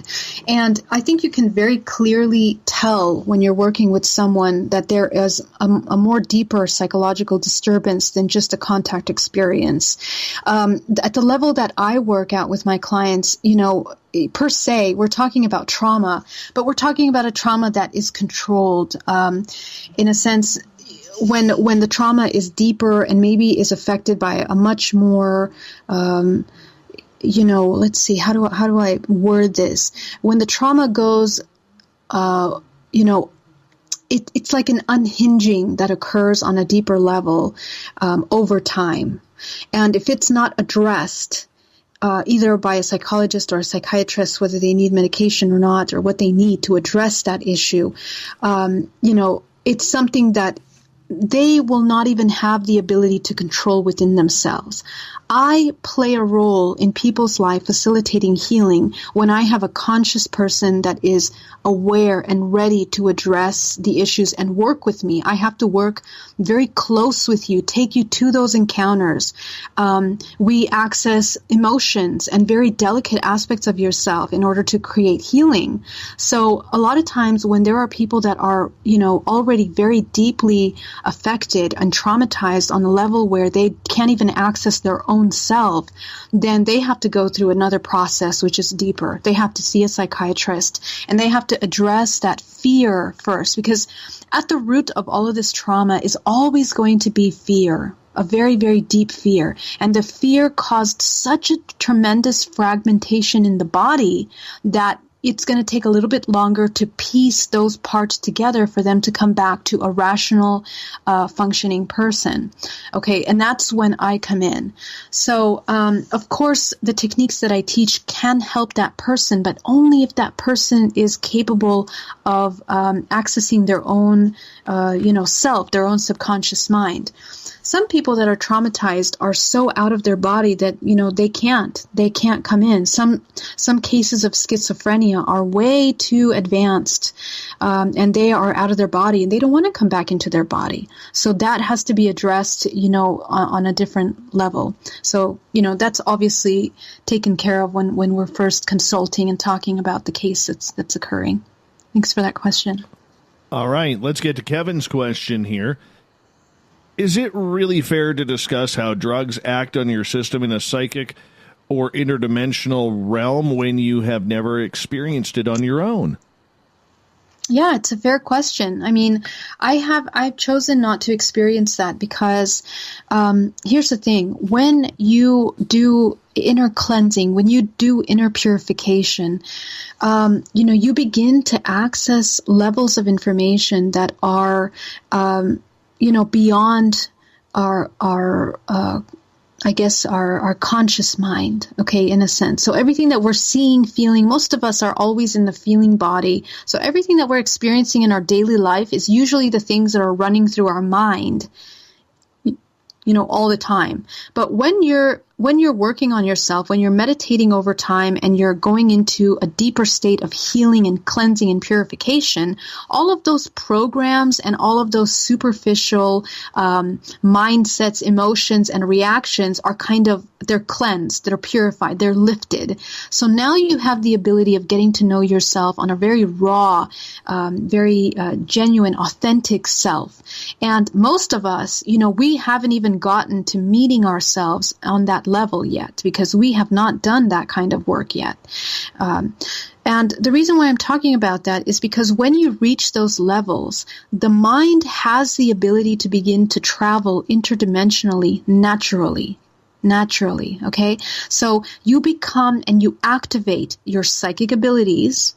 You activate those psychic abilities so that you can begin to raise your frequency and begin to travel, whether it's lucid dreaming or, you're in meditation and you begin to travel other aspects of yourself. Now, that has to be done consciously, because, again, as I mentioned before, if you're doing it unconsciously, you can be very easily a host for other entities and beings that are very readily available to come and take over your consciousness, okay? And unless you have that level of awareness, you're going to be open to these things. How do I know how to compare psychedelic effect is, I've read a lot of books about this. I mean, there was even a book about, what is it called, the spirit molecule that talks about, DMT and these drugs that are made for spiritual contact. And yes, I understand that it can be a gateway, but these things have to be controlled, because if the person is not consciously aware of their body when they're taking these kinds of drugs, they can very easily go down, this kind of unchaining of experiences that then they cannot control. And that's when we start getting into trouble. So I know that we can reach these states without that. Okay, and it's been compared. I mean, the Buddhist monks there have been many experiences that Harvard and Stanford have done on mindfulness, where they have traced the brain movement and activation of the brain and compared it to somebody on drugs, and the same aspects that were being activated from the drug user was being activated by the monk that had been meditating for over 15 years. But just because those aspects of the brains are active doesn't mean that the effects and the spiritual evolution is going to be the same from a DMT user as somebody that's been working and integrating that information for many years. That's the thing. It won't be a lasting effect. It'll be a temporary effect. It's not going to be something that's integrated in the body. And I see that all the time, because I have a lot of DMT and, psychedelic users that come to me, and they ask for help because there is a confusion, there's a loss, there's a disconnect there. And that's kind of where I have a problem with it. So to answer your question, thanks for asking that. All right, let's continue on here with the questions from our audience. Nikki is asking, Geraldine, have you ever come across, and I should say we got about 2 minutes left here, have you ever come across abductee women who have PCOS, so polycystic ovarian syndrome? And if so, have any of these women been in alien pregnancy programs? Yes, and thank you for asking that. That's something that I am currently researching right now for my book, because there are certain medical symptoms that are very common in the hybridization program, and this is one of the symptoms that is a result of the hybridization program. And it comes, from my experience, it's a belief, it's a result of the implantation and the extraction and the speeding up of the incubation, of the fetus within the womb. That's what I have seen, just to cut it really short, just because I know we have a few minutes. But it's something that's really important, and this is exactly what I'm really passionate about studying, because we need to start understanding the link between these kinds of, medical things that are happening, and link them with this kind of ET phenomena. And my hope is to kind of do a survey of women to try to see those that have polycystic, for example, or ovarian issues with ET contact. We really need to get some numbers on that to kind of get a better picture. So thanks for that question. All right. You know what? We only have just about 30 seconds left, so I'm not sure if we should ask another question at this time, but it probably is a good time to remind people that UFOCon 2020 is coming up in San Francisco, California, in Geraldine's backyard, February 20th through 23rd. That's Thursday through Sunday. I will be there speaking. Geraldine will be there speaking. You need to be attending. Definitely. It's at the Holiday Inn Airport Hotel. Geraldine? Yeah, can I give a little coupon code? We have a coupon code, actually, Dave, for those that are wanting to buy tickets. It's the code is 20 off 2020. Okay, so 20 OFF 2020. If you guys want to buy your tickets to get a discount, $20 off, that's an awesome deal. Please come out. Awesome. We'll be back with more Geraldine Orozco's The Spiritual You. Her website, GeraldineOrozco.com, if you want to check it on out. We'll be back with more Spaced Out Radio right after this.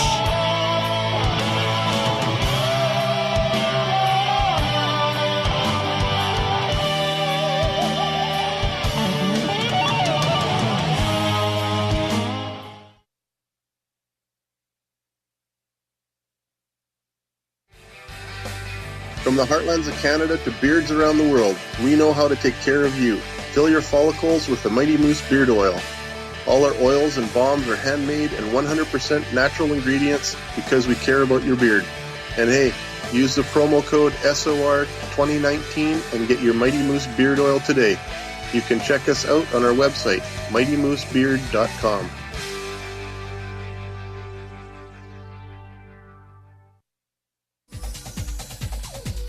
Hey everybody, the SOR Space Travelers is open. For just $5 a month, you can hang out with Dave and our crew privately in our members-only section. With your signing, you'll receive newsletters on what's going on with Spaced Out Radio. You'll have direct contact with the host during the show in our chat, live streaming videos, and a great forum for your posts and more.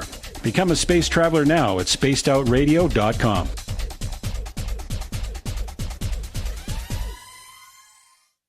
Hello, this is your guitar man, Ron Bumblefoot Thal, and I have to tell you, I love the response I get for Little Brother is Watching from Spaced Out Radio fans. It's amazing how music can inspire and make people think deeper about what's going on in the supernatural world. You can head over to my website, bumblefoot.com, to check out my music, my guitar workshops, my touring, even check out some of the hot sauces that I'm working on. And make sure you keep on listening, because with Spaced Out Radio, you know Little Brother is watching. Are you looking for great advertising value for your company? Look no further than Spaced Out Radio. We have a multitude of places to get your name out there, including commercial ads during the show, special promotions, and banners on our website. Our audience is proven to support the companies that support our show. We can make your budget work for you. So for more information, please contact us at sales@spacedoutradio.com. Hello, Space Travelers. It's me again, Carl. Don't forget to join the Space Travelers Club for just $5 a month and follow Spaced Out Radio on Twitter @Spaced Out Radio. Our Instagram, Dave Scott SOR. Our Facebook page is Spaced Out Radio Show. Our archives are free at youtube.com/Spaced Out Radio. Come woo it up with Spaced Out Radio today. Bye! If you like it hot, real hot, then heat up your meals with Bumblefoot hot sauce. Get your Bumblefoot hot sauce today. The sauce, Bumblicious, and the 4 million Scoville unit Bumble. We're going in hot, real hot, coming out even hotter. Keep the milk nearby and tantalize your taste buds tonight. Bumblefoot hot sauce, available now at kajans.com. You wanted new SOR gear, and now you can have it. The SOR Vault is fully stocked with t-shirts, hats, hoodies, mugs, and everything in between, with great logos for you to choose from. So head on over to spacedoutradio.com, click on the SOR Vault, and go shopping. Pricing is quite affordable, and you can look good representing your favorite show. So go to our website and pick up your new SOR wear at the SOR Vault today. Hey, space travelers, this is John Resig, founder of the Chive and Chive Charities. If you know anything about our website, you know we like to do things a little differently. We're not some faceless organization collecting money for a nebulous cause. Our donor dollars go directly toward life-improving items. Then we give those items directly to an underdog who needs it most. To become a donor with Spaced Out Radio's official charity, Chive Charities, just go to chivecharities.org/donate. Cold drinks, great food, and the best music in Vancouver. The Moose Vancouver is the place to be, open until 2 a.m. nightly. Everything on the menu starts at just $6.95. Who serves food that cheap anymore? At the Moose, you'll never know who you'll run into. Rock stars, actors, athletes. It's the place everyone wants to be. So join us at the Moose Vancouver. The Moose Vancouver, the official party bar of Spaced Out Radio. We're adding to the entertainment online for Spaced Out Radio. I'm Amber Beckrud, and I want to invite you to subscribe to our YouTube channel and check out Cryptid Tales, where I will take you on a journey into some of the strangest legends and lore from around the world, relaying the stories to you of the strange creatures and experiences that people have had throughout time. You can find Cryptid Tales at youtube.com/Spaced Out Radio, and while you're there, don't forget to check out our free archives and leave a comment. See you there. At spacedoutradio.com, we are keeping you up to date on all the news with the SOR Newswire. Captain Shirk leads the team that is bringing you the news of the day and exclusive stories on everything paranormal and supernatural. It's free to read, it's updated daily, and it's right there for you. The SOR Newswire is a one-stop shop for the news of the day. Check it out at spacedoutradio.com today. Move over, brother, and let me own Saturday night. This is Rich Giordano, and I'm inviting you to tune on in to Spaced Out Saturdays starting at 9 p.m. Pacific, 12 a.m. Eastern, where I'm going to bust open the lids on everything paranormal. Why? Because we want answers, and I'm the guy who's going to deliver those answers to you. Join the chat rooms, and we'll see you this Saturday. Just be there. No, really. Finish off your weekend and kick off your new week with me, Everett Thiemer, right here on Spaced Out Sundays. I'm going to bring you great guests, a little bit of snark, and plenty of information to think about. But don't worry, there's going to be plenty of woo as well. We are going to hit everything in the paranormal and supernatural, including the odd Psychic Sundays. So tune us in on Sunday, 9:06 p.m. Pacific, 12:06 a.m. Eastern, right here at spacedoutradio.com.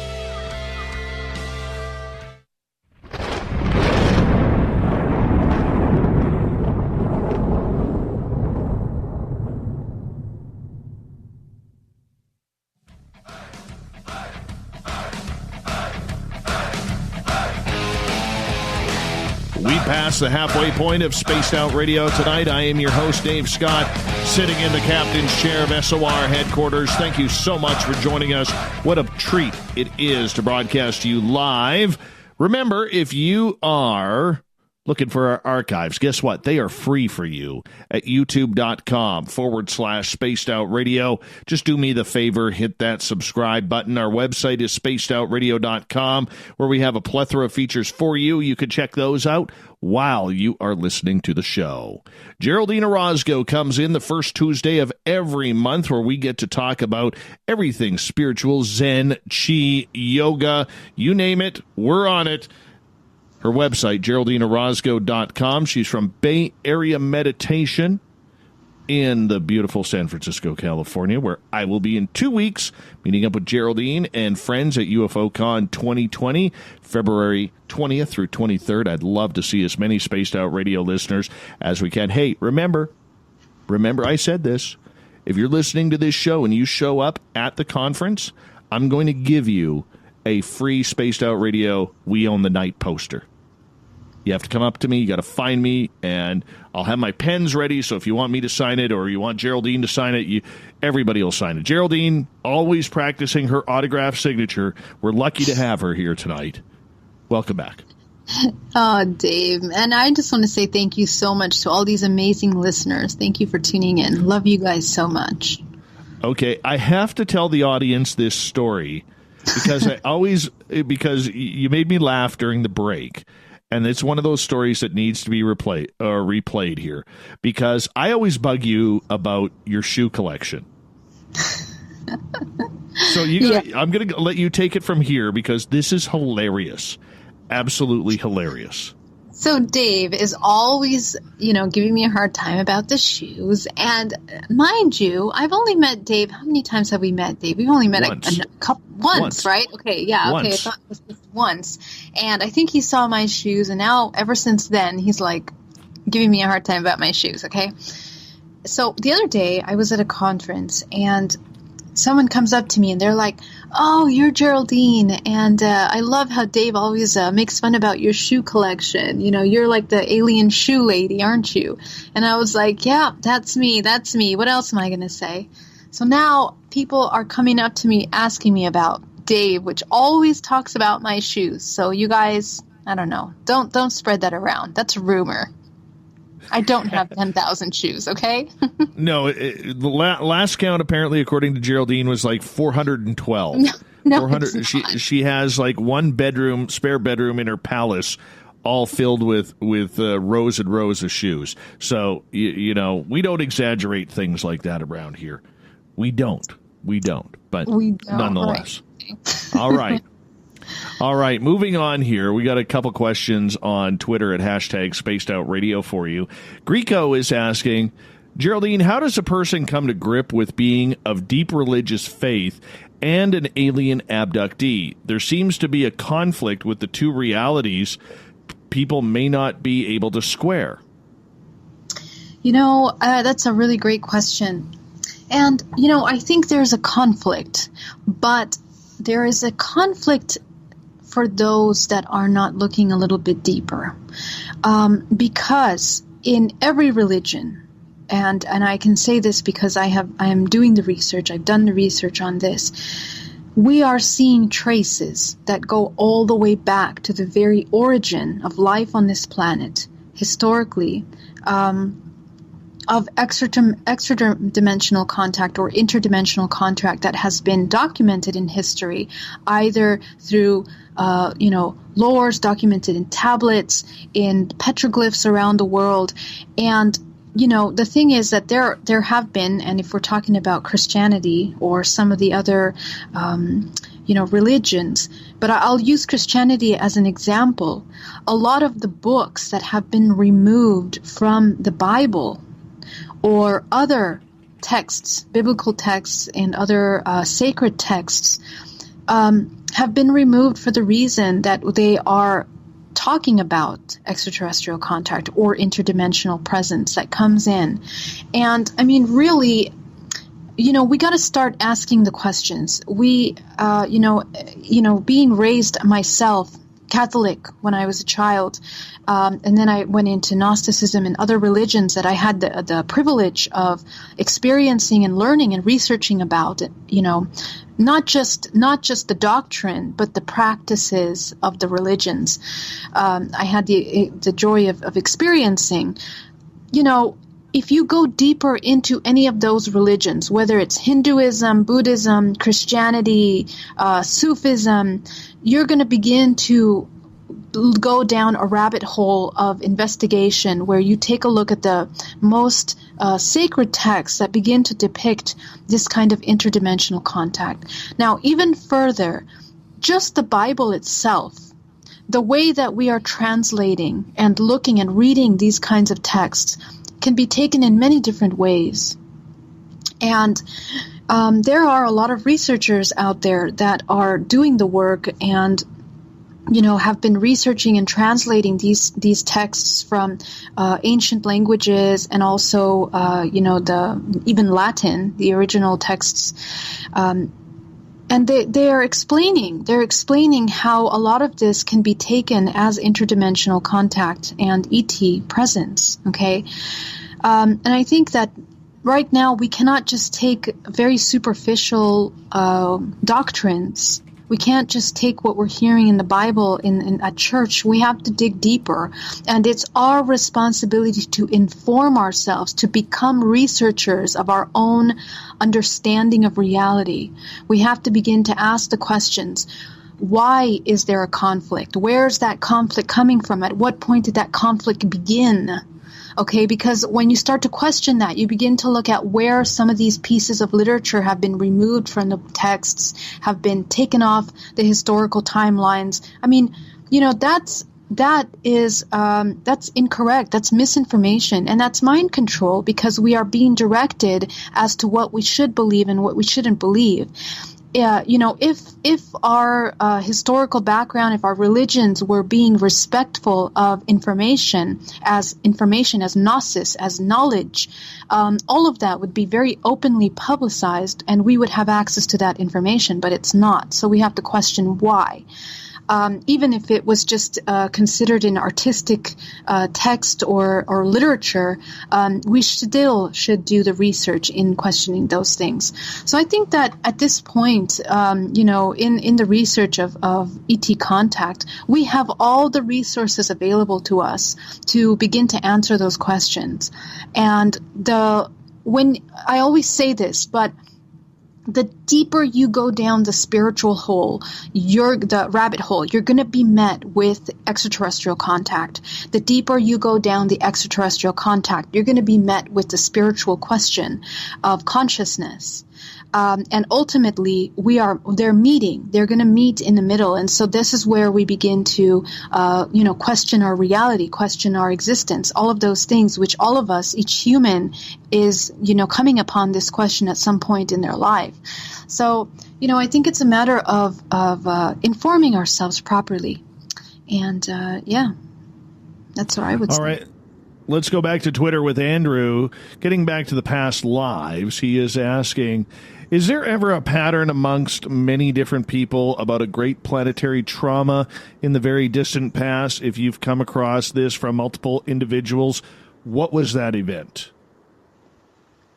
There are a couple things that are very prominent in past lives and in trauma, in cyclical, ancestral, and cultural trauma. One of those things which we are very familiar with is, of course, what happened with the Nazis and the Jews in the World War II. And that's something that comes up very often. That's a trauma. And it's not even, that is affecting people that are either choosing a Jewish religion in this lifetime or not choosing that religion in this lifetime, have remnants of that kind of trauma within their subconscious mind. Other things that I see that are repetitive are experiences of flood-like experiences or some kind of tremendous natural disaster that has caused, massive amounts of death or change within their environment during those lifetimes. And I've seen that in different timelines. I've seen it in all the way in Mesopotamia. I've seen it in Egypt. I've seen it in the, India and South America. People are experienced or have experienced some kind of very traumatic reset of the world on some point like that. I would invite you guys to check out Alba Weinman's channel, and you can check her out on YouTube. Alba Weinman, she posts these kinds of hypnotic regressions. And it's interesting. You can begin to look at some of the trends that are there as well. You can listen to some people's past life regressions and some of the experiences that they've had, and you can kind of note what they are. But always, my suggestion is that you meditate and you go back to your past lives and dig up that ancestral trauma, because a lot of it we've all experienced. Don't forget, we are all one. We are all one consciousness, fragmented into these individual bodies, and we've all experienced each other at one point or another on this planet, whether it's in physical form or some kind of other manifestation of consciousness. So, we've all experienced these kinds of traumas, and they're all part of this Earth experience. Trauma is really just one. Anytime that a person feels helpless or overwhelmed, that is the imprint, the vibrational imprint that is encoded in the DNA, and that's what actually keeps coming up. It can have any number of visuals or stories behind it, but the trauma is just one, and it's that feeling, that expression. So that has to be worked through individually and collectively. All right.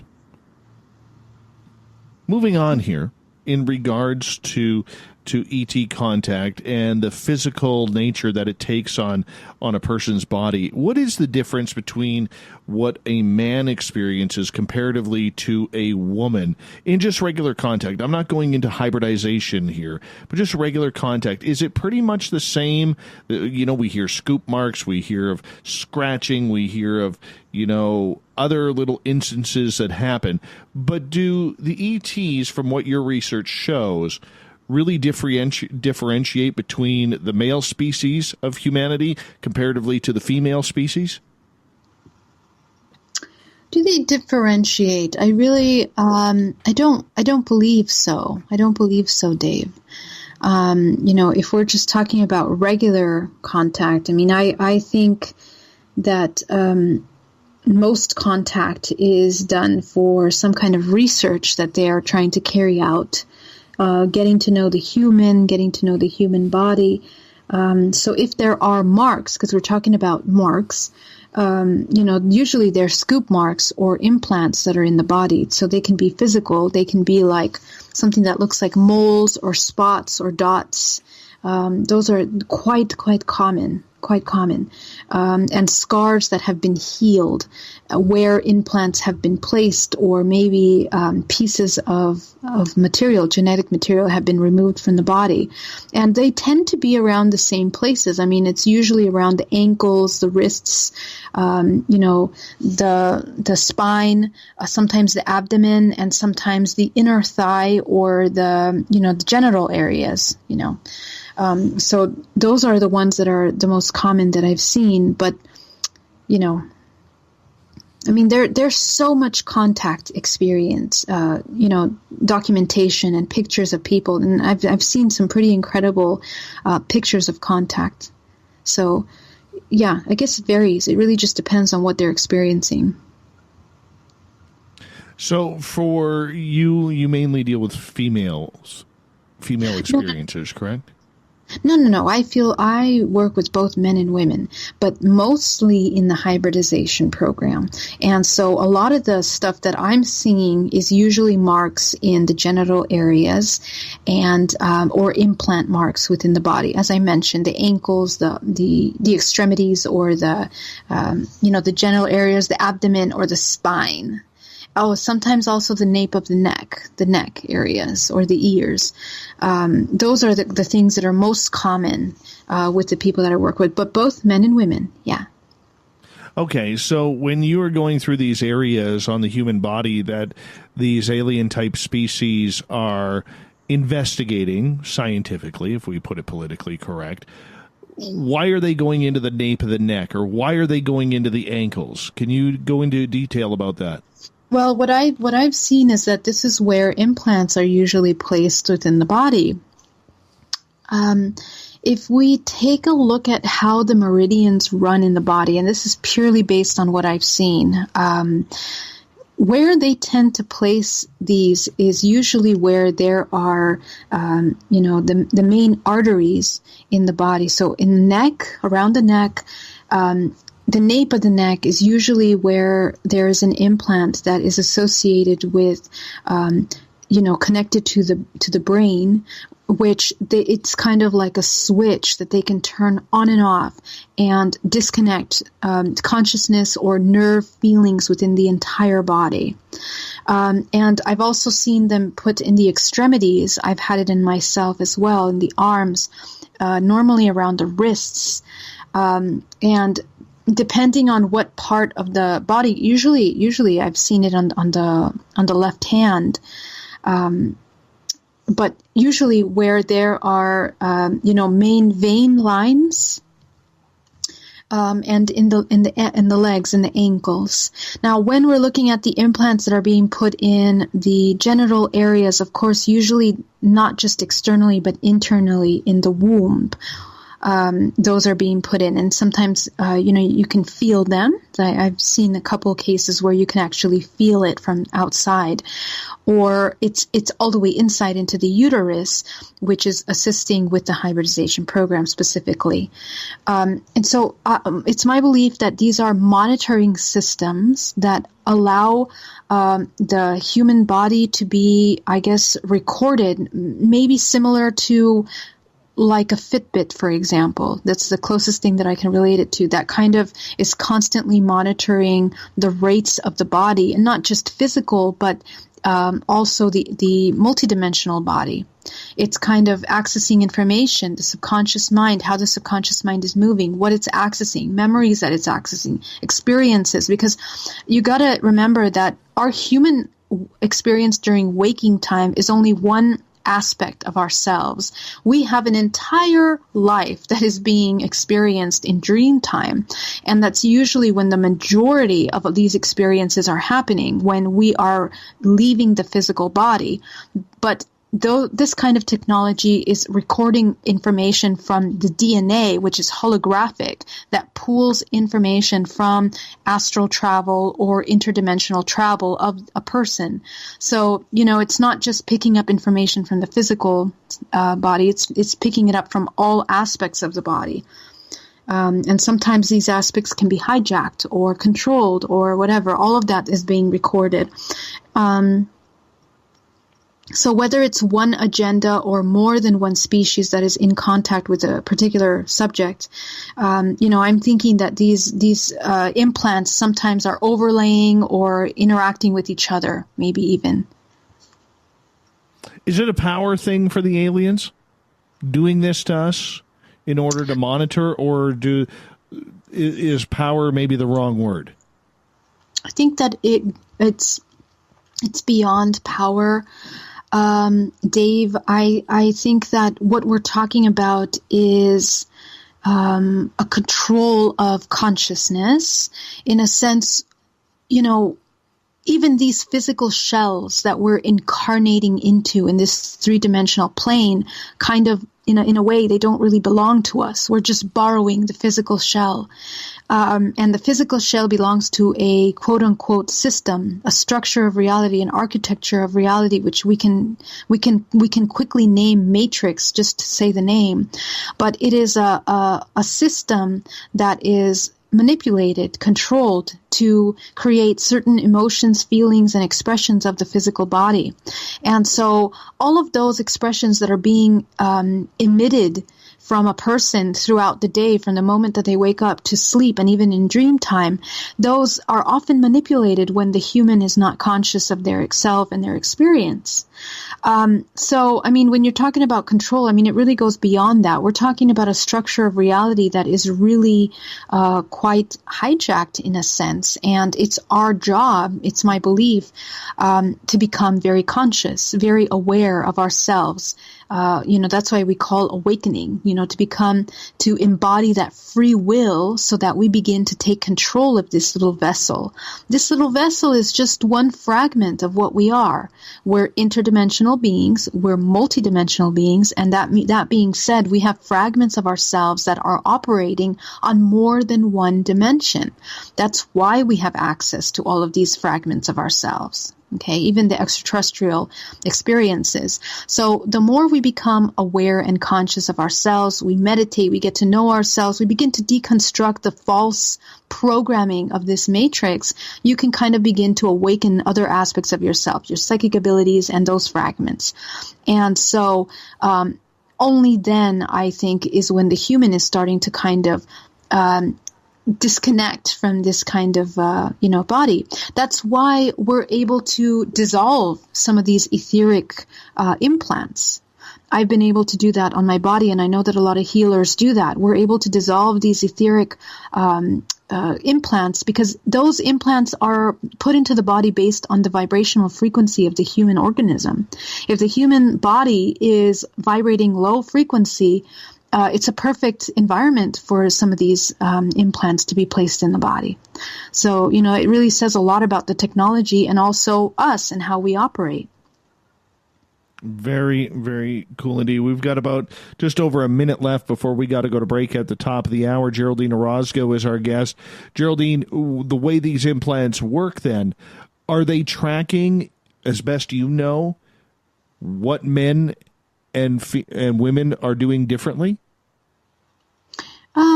Yeah, I'm not sure that it's really what they're doing differently. I think it's more about keeping them in a certain state, which is beneficial for their specific agenda, I would say.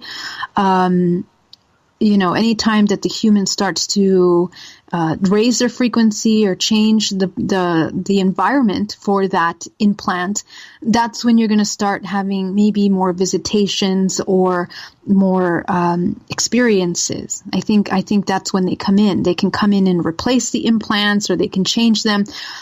These implants can be etheric, and they're also physical. They use your own DNA to be able to put these implants into your body. Some of them are a mixture of metals. We know that because some of the work that Dr. Lear has done also with these implants. But the only reason why they're able to stay in the body is because they're genetically modified to merge with your, organism. Otherwise, the body would reject them. We would get very sick. So, I think it's more of, it's not just monitoring, but maybe maintaining its subject in a certain state. Yeah. Geraldine, thank you. We'll We are through 2 hours here on Spaced Out Radio. We got Geraldine for another 30 minutes in hour 3. Then we get to the SOR News Wire and the Thought of the Day. Stay tuned. More Spaced Out Radio right around the corner with your questions for Geraldine.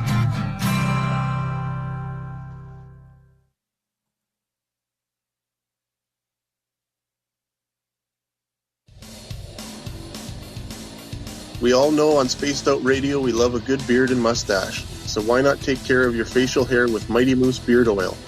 Made in Canada, we're taking care of beards and stashes around the world. We use 100% natural ingredients with our oils and balms to make your whiskers feel silky smooth. Use promo code SOR2019 at mightymoosebeard.com today.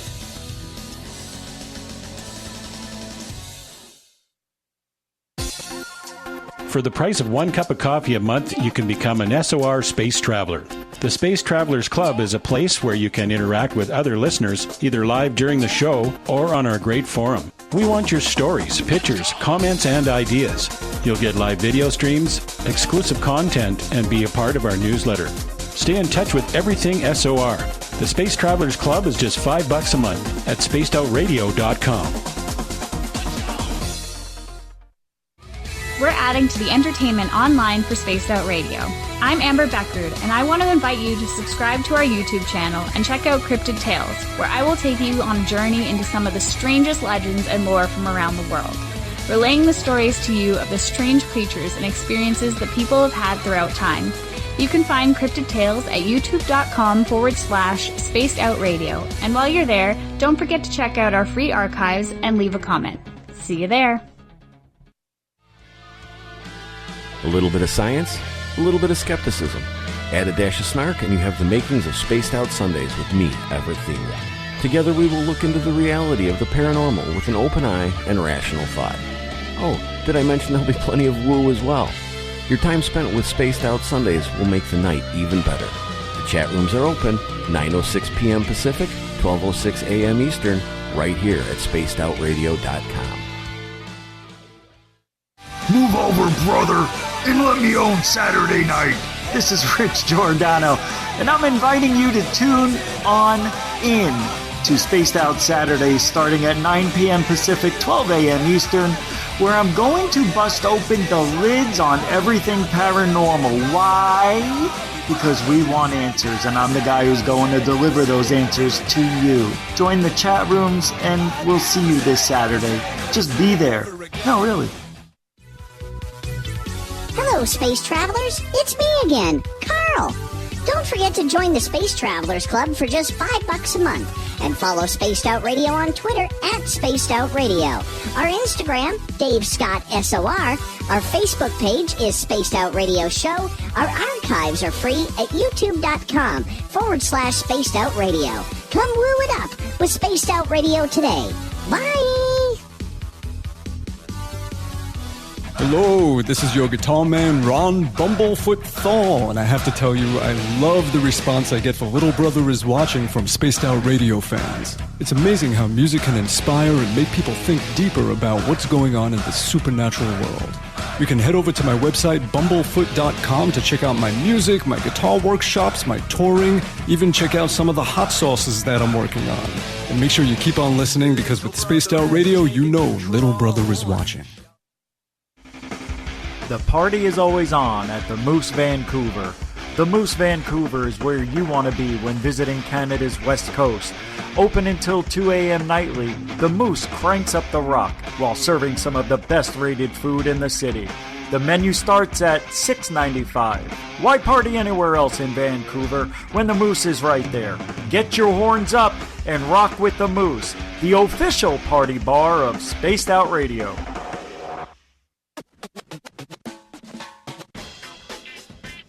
The SOR Vault is open for business, and do we have some cool swag for you to pick up? All you have to do is head over to our website and click on the SOR Vault. You have a variety of cool logos to choose from, and put them on anything you want. T-shirts, hoodies, hats, coffee mugs, you name it, we can get it to you. So do your shopping by supporting the store you love. Get your Spaced Out Radio swag at the SOR Vault today.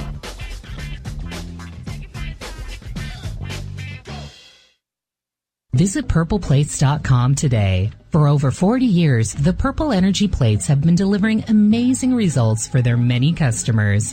Inspired by the great genius Nikola Tesla, the harmony, healing, and energetic effects of the plates have proven over and over to be beneficial and often miraculous to thousands of customers. Check their site for daily specials and choose from their many energy products. You won't be sorry. Visit them today at purpleplates.com. We are scouring the world for the most intriguing stories of your day. Take the time to read up on the SOR Newswire, where our team, led by Captain Shirk, will deliver to you some of the best paranormal and supernatural news, along with some stories that will blow your mind from the weird to the wacky. It's the news outside the news that piques interest, and that's what we're looking to deliver to you. The SOR Newswire, only at spacedoutradio.com.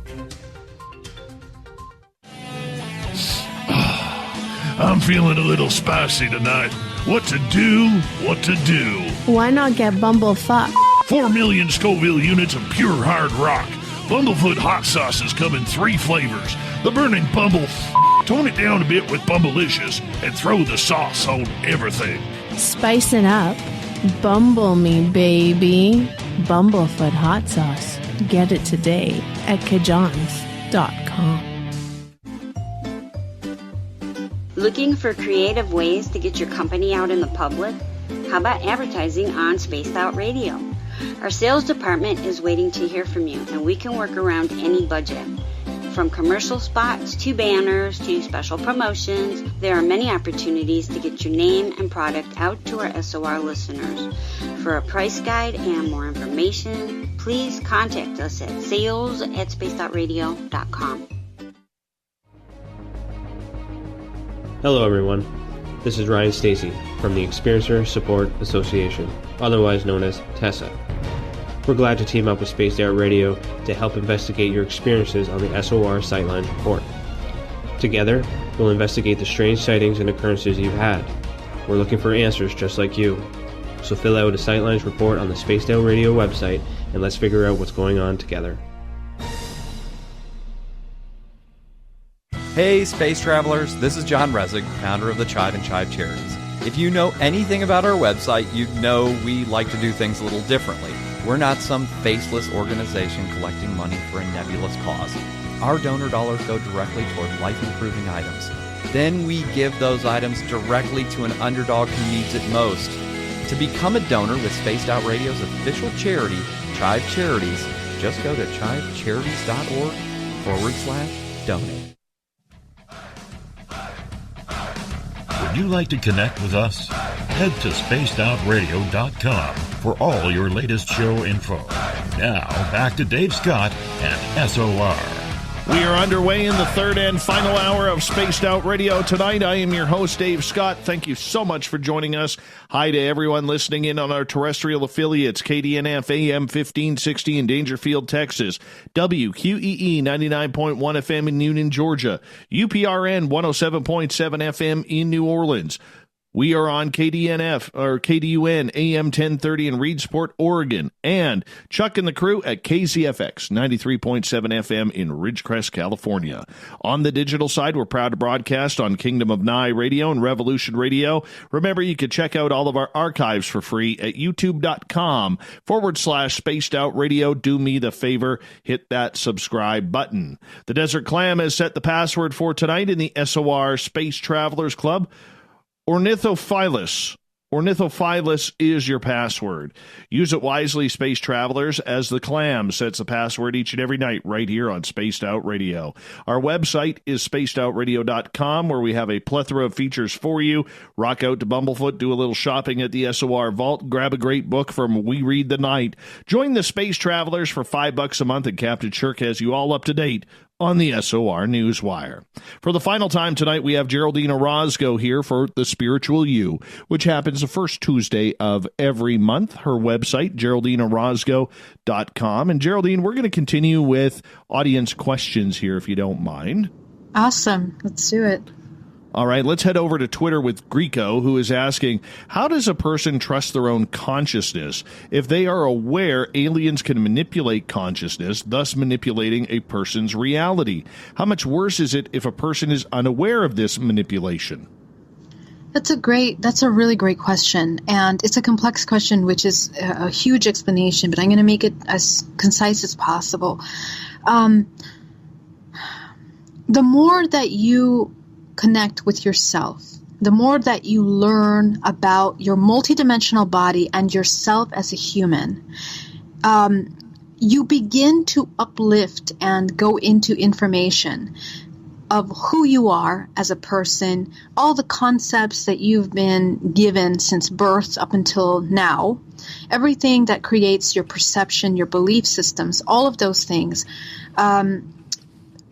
When you're healing, you have to begin to question them, okay? And we question them because we realize that a lot of these belief systems are no longer congruent with the way that we're feeling and we're intuitively experiencing life.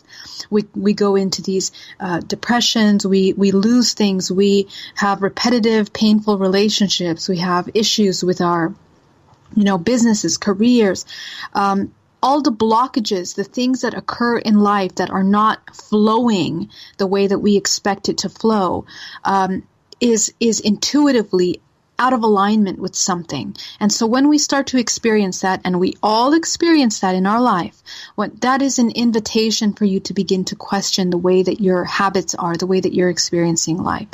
So, when that happens, this is the opportunity for you to kind of go into those programs and begin to dissect them. And when you do, you're going to go down to the root of where you came in contact with this kind of program. And then the question is, do you believe in that program? Does it align with you? And what you're going to find after asking this question with all of your programs is that there is a disconnect between what the world and what society, what culturally, what in our religions we are taking in as truths. It's not quite in alignment with the natural laws of ourselves.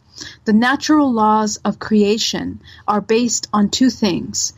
They are based on the duality and the creative ability of this dualistic integration. When there is a man and a woman, we create life. And this positive, negative energy, this dualistic expression is seen in all things in nature. It's the natural laws of creation. So when we begin to look at that, what we realize is that as children, when we were born, inherently we have a certain way of experiencing life. And we even in the womb, when I work with clients, we go to the womb and we begin to notice that we're feeling pain, suffering, but a lot of that pain and suffering isn't even inherently ourselves. It's something that we're pulling in from our mother, our father, our environment. And we know as a pure conscious organism, when you are born into this planet, the difference between a balanced positive, a balanced feminine, and a balanced masculine, a balanced negative. And so those two are rules that we intuitively are able to use as guidelines for what is pro-life and what is anti-life. And anything that falls outside of those parameters is something that's going to become parasitic or toxic, which is anti-life.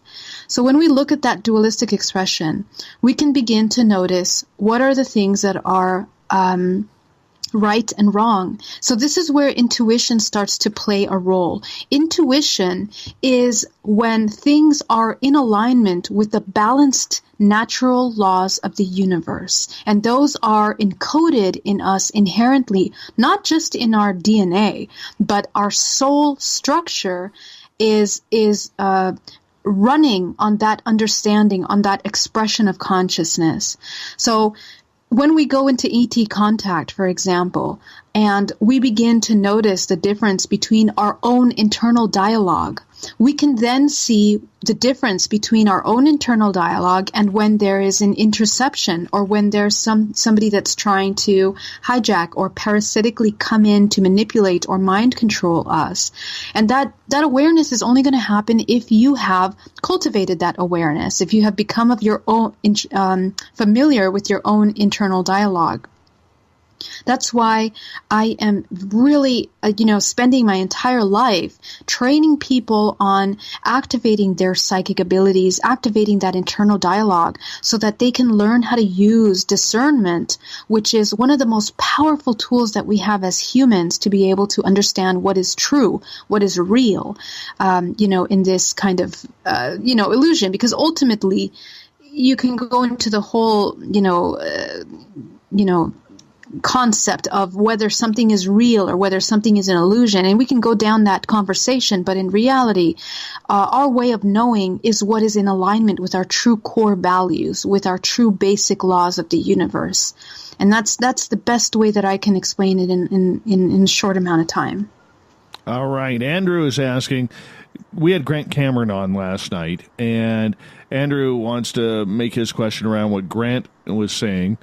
He says, Grant says increasingly sensing that all paranormal experiences originate from consciousness. If true and deeper government agencies are trying to understand the mechanics behind collective consciousness, then are we in trouble? That's a good question. I mean, I tend to agree with the fact that it all comes from your consciousness, right? This is where we are projecting into our reality everything that we're experiencing. So that being said, the less aware you are of yourself, of course, you can be hijacked at any time, whether it's by the government or anything that is looking to control you. That's what I would say. What do you say about that, Dave? I would say that that's the next step.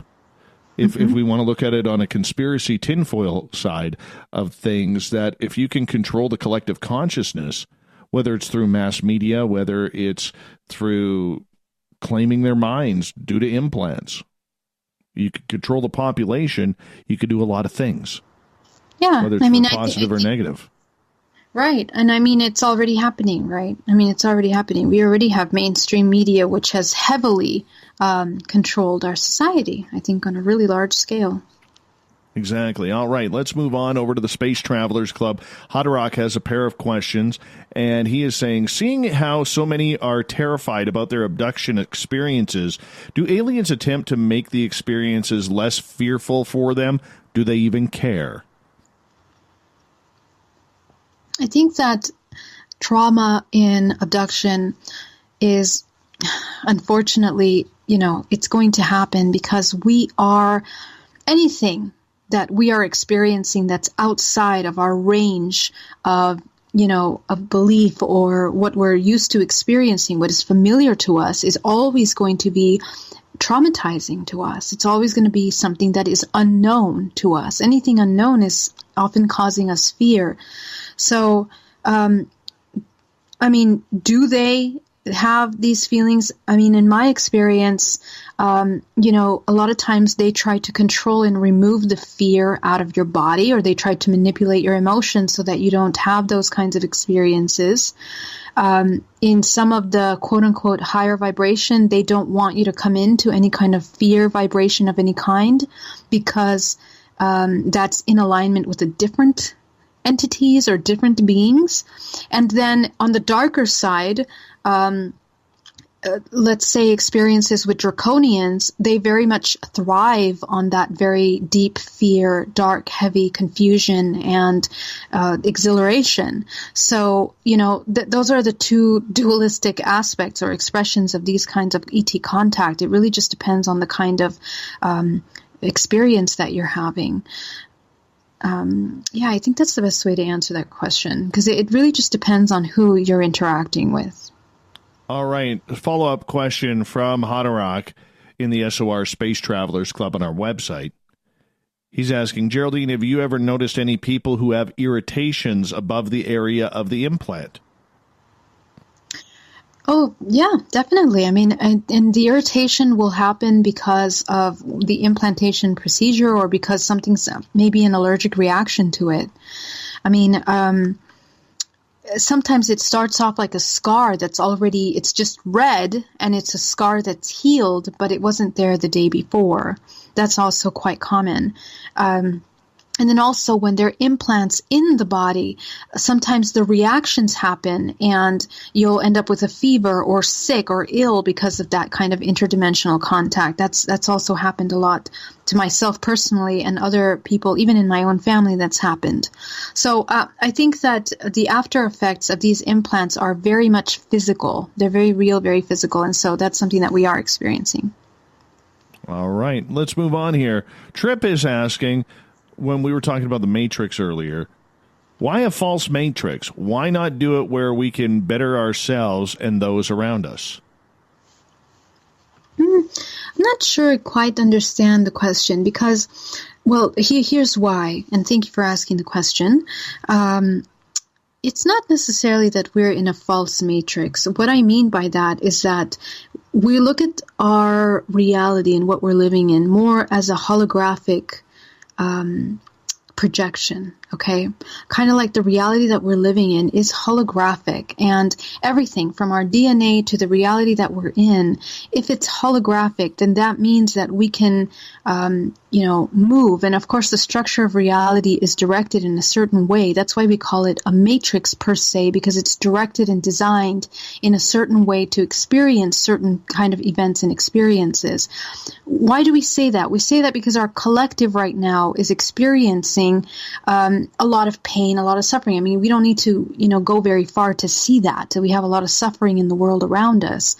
And I think that's inherent. That's part of this dimension, the three-dimensional plane, which is all about physical experience, physical, stimulation. Now, if you were to move to another dimension, that experience is going to be different. The possibilities are infinite, really. As you move out of the physical, you're now experiencing things on a different plane. So might be more of an etheric experience. So ultimately, when we're talking about the illusion, what we really want to focus on is to go beyond the limitations of this kind of holographic structure of reality that we're living in. What matters is the journey of the consciousness, the embodiment of consciousness, the awareness of the consciousness as an expression of free will. We want to understand that you are infinite consciousness experiencing, becoming aware of yourself through this temporary human body, this shell, with all of its DNA and storylines, family members, all the things that occur in your lifetime. Those are all temporary experiences that you are experiencing as infinite consciousness. You're not only experiencing this life, but you're experiencing many lives simultaneously. Okay? So as this infinite consciousness fragmented in all these aspects, you have the ability of becoming aware of what? Of yourself as consciousness, so that you can embody and use that free will to move freely. What's happening is that we in this quote-unquote matrix, this universe, this multiverse, there is like a parasitic trapping that we keep reincarnating in this same painful physical experiences.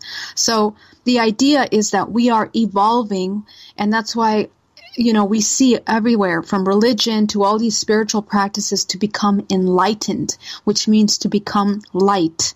Light means the reintegration of those fragments, just like the white light going through a prism and it goes into fragmentation. We're taking all of those rainbow parts and coming back into that white light. And that's what happens to this consciousness when it comes in and out of the physical body. The thing is that when we come back into that white light, when we're reintegrated, we want to have the conscious awareness to be able to move out of this physical three-dimensional plane. That way we can choose to experience other aspects of creation. And they are infinite multitudes of expression of consciousness, okay? So really, in your question, I mean, we are evolving. I really tend to believe that evolution is a natural aspect of this structure of reality. Everything is moving. Everything is moving in some kind of a spiral form. We are ascending collectively, in a sense. Even from these lower levels, our consciousness has the choice to move from these lower levels up to higher dimensions of consciousness. So I hope that answered the question. All right, let's move on here over to Twitter, where Greco is asking, if a person's consciousness, as we got about 5 minutes left, if a person's consciousness and soul are linked and aliens can manipulate your consciousness, what's stopping them from taking a person's soul after taking their life? Okay, so the question is, what happens with consciousness taking the soul? Can you repeat that, Dave, real quick? Absolutely, I can. So the question once again is, if a person's consciousness and soul are linked and aliens can manipulate the consciousness, what's stopping them from taking a person's soul after taking their life? So the soul, so here's the thing. The soul is infinite, is a fractal of infinite consciousness. Okay, so that inherently has its own vibrational frequency. These extraterrestrials are a manifestation of this three-dimensional plane, and also other dimensional planes, which are a part of this matrix multiverse. Okay, we live in a multiverse with multiple universes and multiple manifestations of life forms, including extraterrestrials. And these life forms are ranging in different frequencies. Okay, so for example, the human is here in the 3D. Maybe some of these draconians are in some other dimension, but they come into the physical plane, they lower their vibrational frequency, and they are working with that energy interdimensionally. Okay, so the human soul really, because of the law of free will, has its ability to move in and out of the physical shell. It can die, and then it can reincarnate. The problem is that there is a manipulation of consciousness, but they cannot take the soul. They cannot take that. It's a complete, it's an entity within itself. Okay, so it cannot be taken. It can be manipulated and controlled, but, you know, what they're trying to do right now with the hybridization program is to fragment that soul in as many pieces as possible. That's why we experience trauma in this physical plane, in order to maintain it stuck and bound to this reincarnation cycle, to this physical plane. Okay, and so that's why the human has the ability of becoming conscious. That's why at one point or another in our life, we become aware that we are in some kind of a cyclical trap, that it's like we wake up from being drunk because we realize that things are cyclically moving, and that's not the way it should be. That's not natural. There's an anti-natural structure to the reality we live in. So that helps us understand that what we're experiencing on the physical plane is more of a parasitic kind of experience. These parasitic consciousness are parasitic because they have rejected their own consciousness. That's why they require to feed off of humans that have a human soul, or a soul, okay? The souls that these kinds of beings are having are completely different than the human soul, than this kind of consciousness that we hold. It's different. It's a different frequency, it's a different range, different structure. It even molds by different physics because they come from a different dimension, okay? So even in that sense, keep in mind, even the human has its own alien fragments to itself, because in reality we're all quite interconnected in this dimensional plane. Okay, so in other words, it's not that it can be something that's hijacked. We're talking about different dimensions and different frequencies. Okay, vibrational frequencies which create different kinds of manifestations of consciousness, and so those are two different things. Geraldine, it's that time to start wrapping things up. I am very excited to see you at UFOCon 2020 in San Francisco at the Holiday Inn Airport Hotel in just 2 weeks' time. I'm so looking forward to it.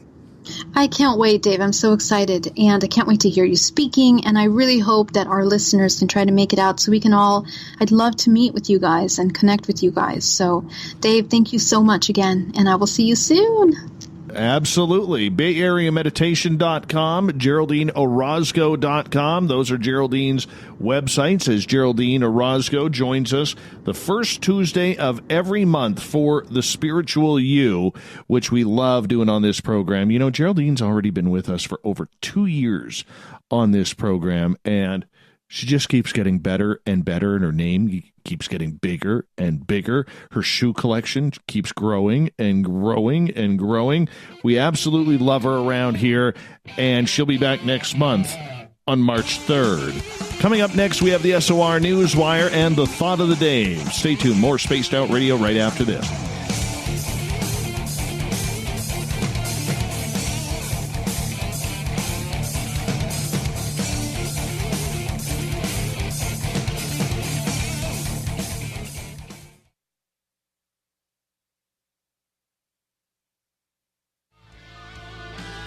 A little bit of science, a little bit of skepticism. Add a dash of snark and you have the makings of Spaced Out Sundays with me, Everett Thielen. Together we will look into the reality of the paranormal with an open eye and rational thought. Oh, did I mention there'll be plenty of woo as well? Your time spent with Spaced Out Sundays will make the night even better. The chat rooms are open, 9:06 p.m. Pacific, 12:06 a.m. Eastern, right here at spacedoutradio.com. Hey everybody, the SOR Space Travelers is open. For just $5 a month, you can hang out with Dave and our crew privately in our members-only section. With your signing, you'll receive newsletters on what's going on with Spaced Out Radio. You'll have direct contact with the host during the show in our chat, live streaming videos, and a great forum for your posts and more. Become a space traveler now at spacedoutradio.com.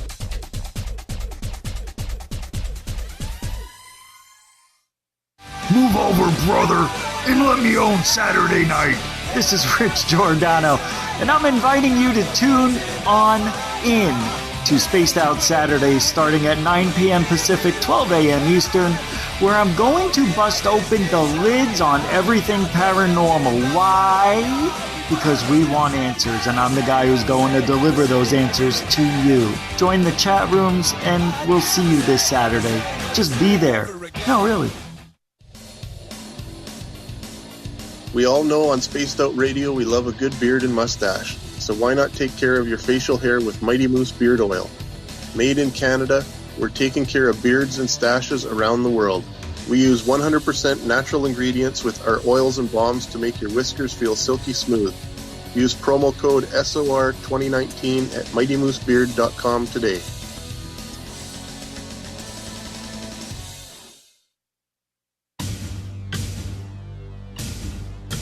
You wanted new SOR gear, and now you can have it. The SOR Vault is fully stocked with t-shirts, hats, hoodies, mugs, and everything in between with great logos for you to choose from. So head on over to spacedoutradio.com, click on the SOR Vault, and go shopping. Pricing is quite affordable, and you can look good representing your favorite show.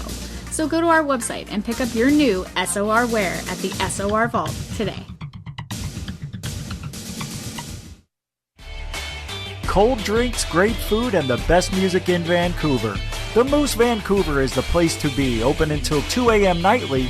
Everything on the menu starts at just $6.95. Who serves food that cheap anymore? At the Moose, you'll never know who you'll run into. Rock stars, actors, athletes. It's the place everyone wants to be. So join us at the Moose Vancouver, the official party bar of Spaced Out Radio. Hello, this is your guitar man, Ron Bumblefoot Thal, and I have to tell you, I love the response I get for Little Brother is Watching from Spaced Out Radio fans. It's amazing how music can inspire and make people think deeper about what's going on in the supernatural world. You can head over to my website, bumblefoot.com, to check out my music, my guitar workshops, my touring, even check out some of the hot sauces that I'm working on. And make sure you keep on listening, because with Spaced Out Radio, you know Little Brother is watching. Are you looking for great advertising value for your company? Look no further than Spaced Out Radio. We have a multitude of places to get your name out there, including commercial ads during the show, special promotions, and banners on our website. Our audience is proven to support the companies that support our show. We can make your budget work for you. So for more information, please contact us at sales@spacedoutradio.com. At spacedoutradio.com, we are keeping you up to date on all the news with the SOR Newswire. Captain Shirk leads the team that is bringing you the news of the day and exclusive stories on everything paranormal and supernatural. It's free to read, it's updated daily, and it's right there for you. The SOR Newswire is a one-stop shop for the news of the day. Check it out at spacedoutradio.com today.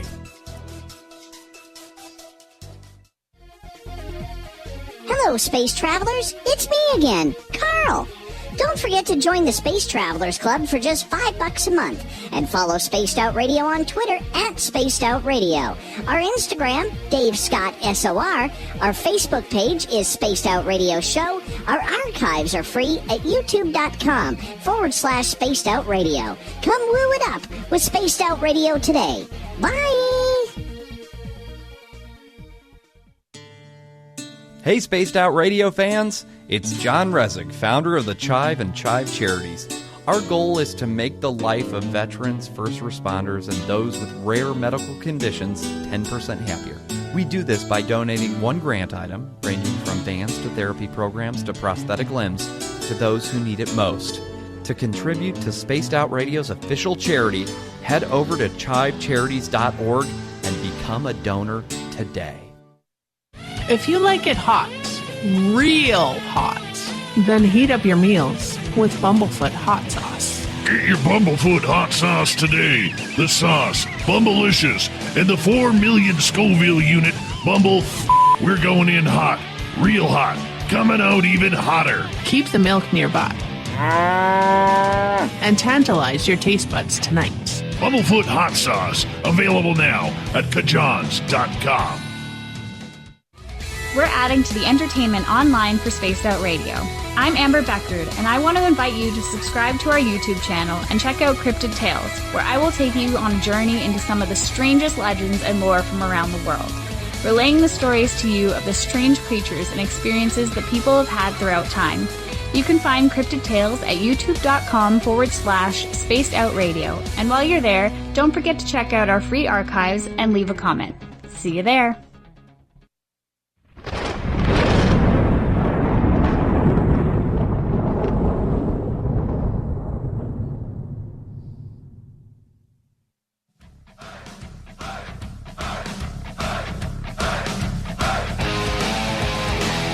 We've rounded third. We're heading for home tonight on Spaced Out Radio.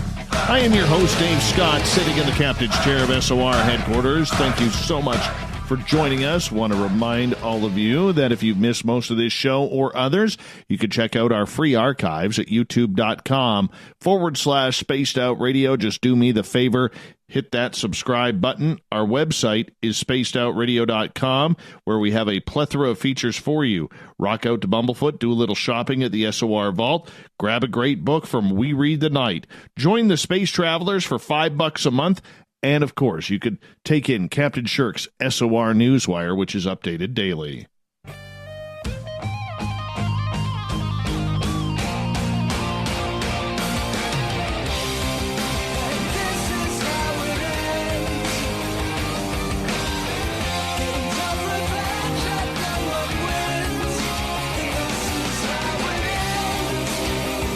The news is always changing, which is why we bring you the SOR Newswire at the back end of every show, where we get to the weird, the wacky, the WTF, and sometimes the kind of cool.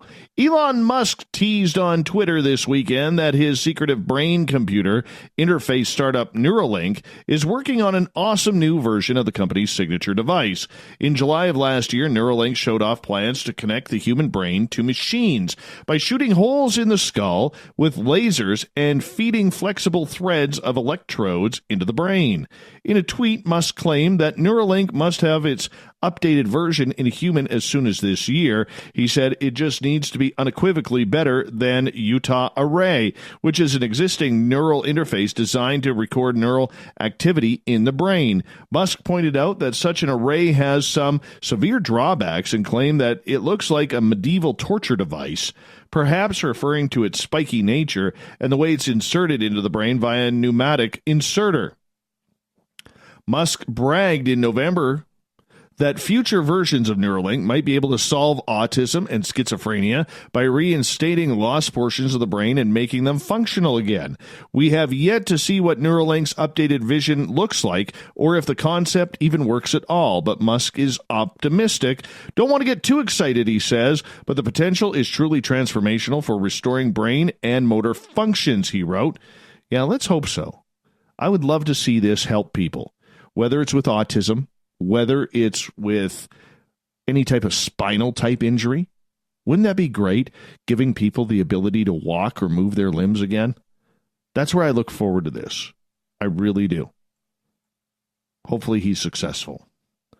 Nearly a century after a race massacre left as many as 300 people dead, the city of Tulsa, Oklahoma, plans to dig for suspected mass graves that may have been used to dispose of African-American bodies. Archaeologists searching for mass graves connected to the 1921 Tulsa race massacre agreed Monday night that Tulsa will conduct limited excavations in a city-owned cemetery to determine whether a large anomaly detected by ground-penetrating radar contains human remains. We do not propose to exhume any human remains during this phase of the investigation, the Committee of Archaeologists and Forensic Anthropologists said. However, any human remains that are uncovered during the excavation will be treated respectfully and with reverence.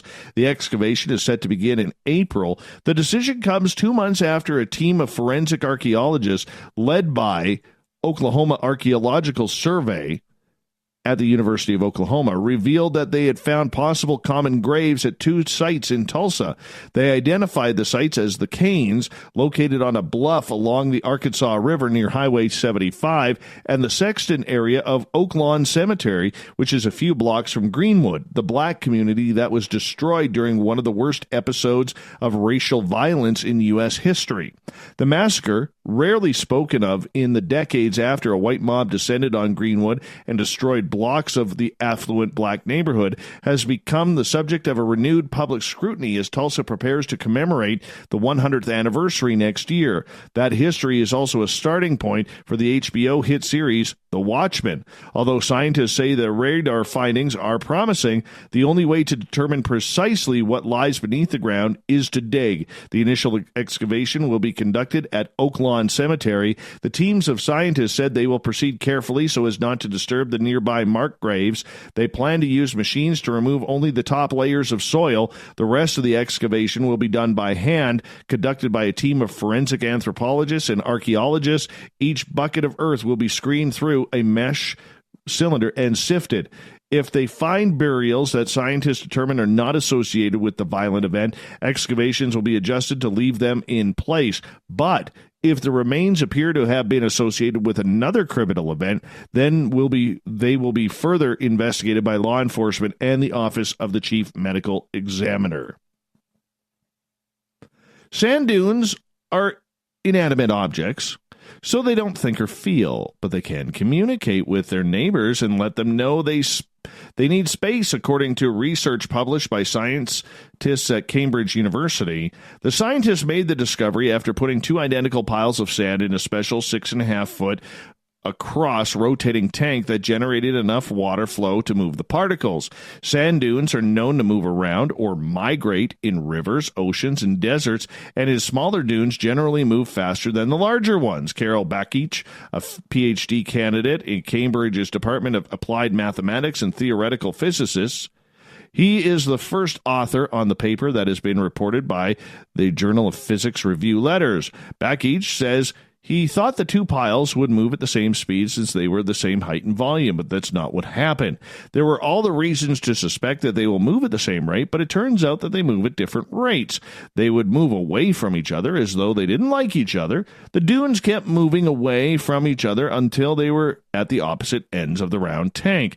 Sand dunes tend to occur in vast dune fields or corridors, so understanding how they interact will help scientists understand the long-term evolution of landscapes.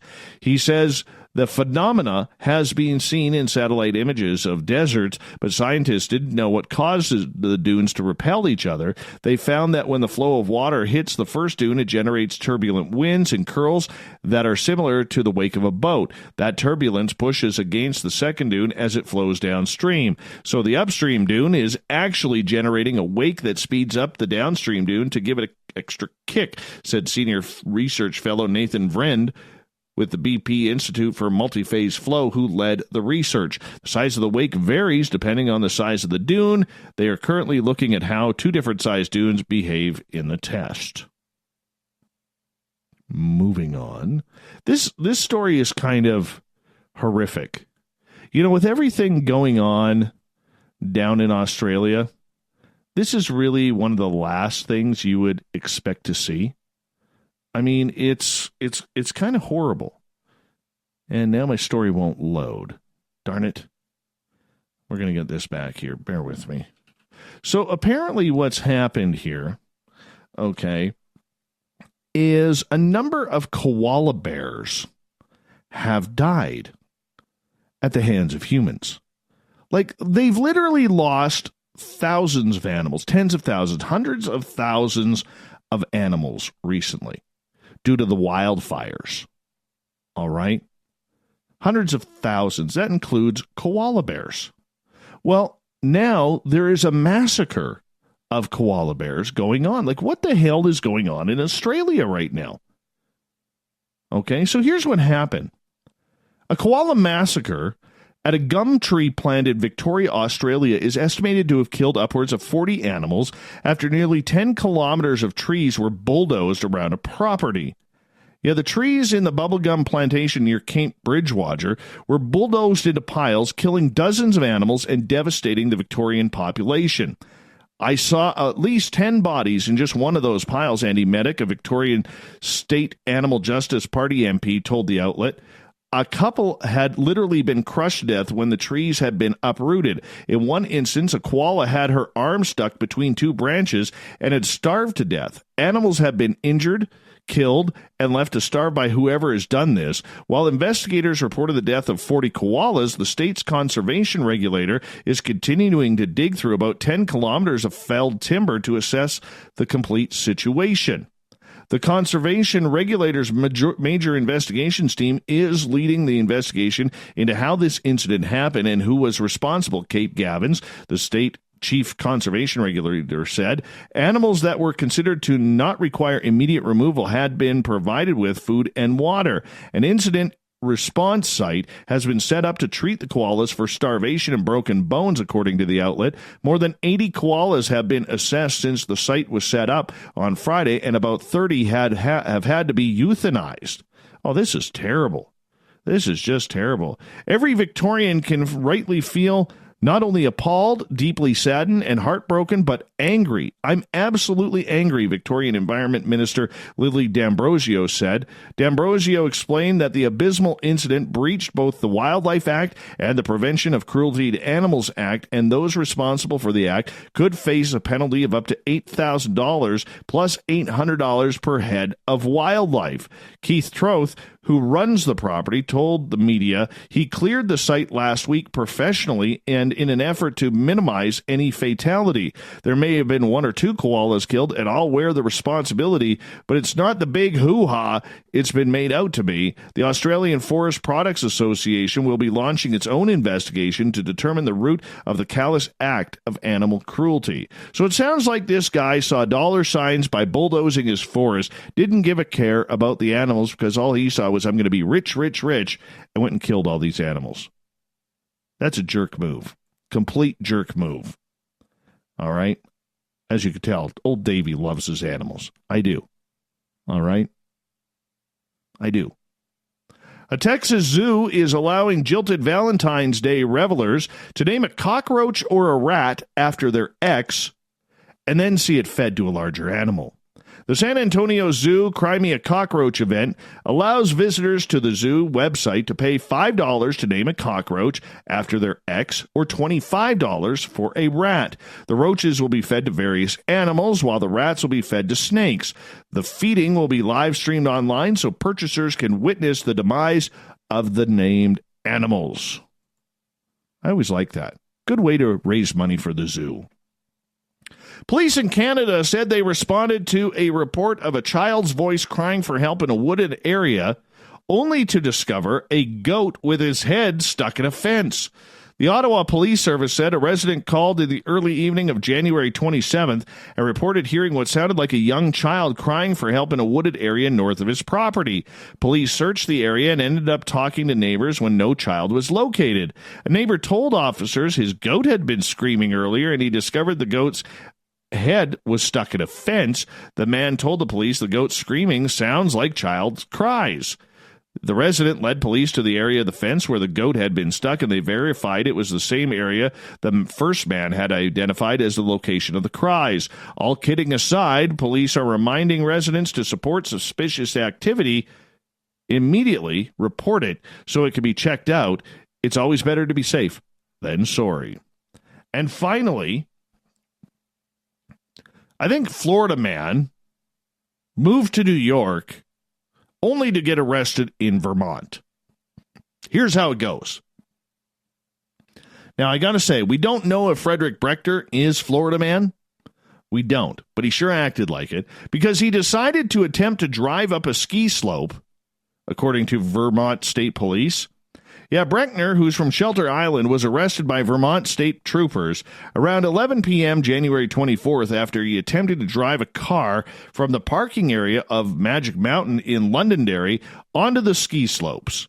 The troopers who responded said the driver appeared to be impaired and continued to show signs of impairment when he was given a sobriety test.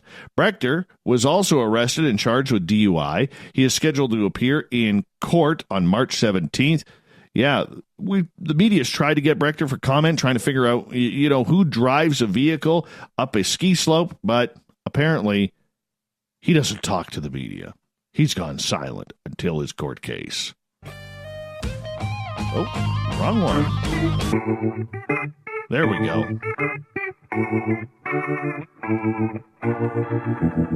Thanks for the clown, Marty. Appreciate that. Thought of the Dave happens every night at this time, where we ask a question on our Facebook and Twitter pages, then read your responses on the air, as we love the audience participation around here. Today's Thought of the Dave is as follows. What do you do, or what do you like to do when it's snowing? Here's the reasoning. I've got like 4.5 inches of the fresh white stuff out here. I'm selling it. I'll sell it at about, I'll sell it cheaply. Like 99 cents a pound. 99 cents a pound. You can have all the snow you want. Okay, you got to come get it. I'm not delivering it. You got to come get it. 99 cents a pound. That's what I'm doing with the snow around SOR headquarters. All right. If you want stuff with ice, well, we'll send that at about 50 cents a pound. All right, because heavier. All right. So what do you do when it's snowing? Derek, how to dress for cold weather? Number 1, take your pants off. Number 2, get back into bed. Marty, living in a place that seldom gets snow, it's fun to watch people try to drive in it. Of course, people in Vegas can't drive on dry roads, so there is that. Joey, hiking in the Rockies and being on a trail at elevation no one has been on, there is an indescribable beauty to be appreciated, including the deafening sound of silence and getting in touch with Mother Earth. Jen, hot cocoa or coffee and research, LOL, and sometimes a movie. Sleep, that's also a good option. Taro, I stay inside and think how much I hate blowing snow. You know what? That's exactly what happened to me today. Because we're supposed to get another dump tonight. Which means that old Davey will have to take time out of his day tomorrow to snowblow the entire driveway. My driveway is like 1/4 of an acre long. All right? Peter, I have sex and lots of it. Okay. All right. Moving on. William, I get outside, enjoy the weather, and attempt to organize a football game. Oh, yeah. Football in the snow, that is fun. I haven't done that in years. I would love to do that again. Love to do that again. Hockey's pretty fun, too. When you skate on a frozen lake, there's no better feeling than that fresh air with a nice, cool wind coming through. Not one of them heavy winds, but just a nice light wind. Debbie, I like to bake cookies and banana bread. Oh, drop some of that banana bread off here. I like good homemade banana bread. Zion, watching people sharing pictures of the snow around their home from sunny Florida, enjoying a cold drink. Serena, I write. Currently getting ready to publish a book on developing psychic skills, also starting a new fiction series. Sherry, well, living in San Diego and having a low of the year be like 37 Fahrenheit, I love playing in the snow and just being enamored of the beauty of it. Watching snow falling is incredibly peaceful and beautiful when you're on vacation in it. LOL.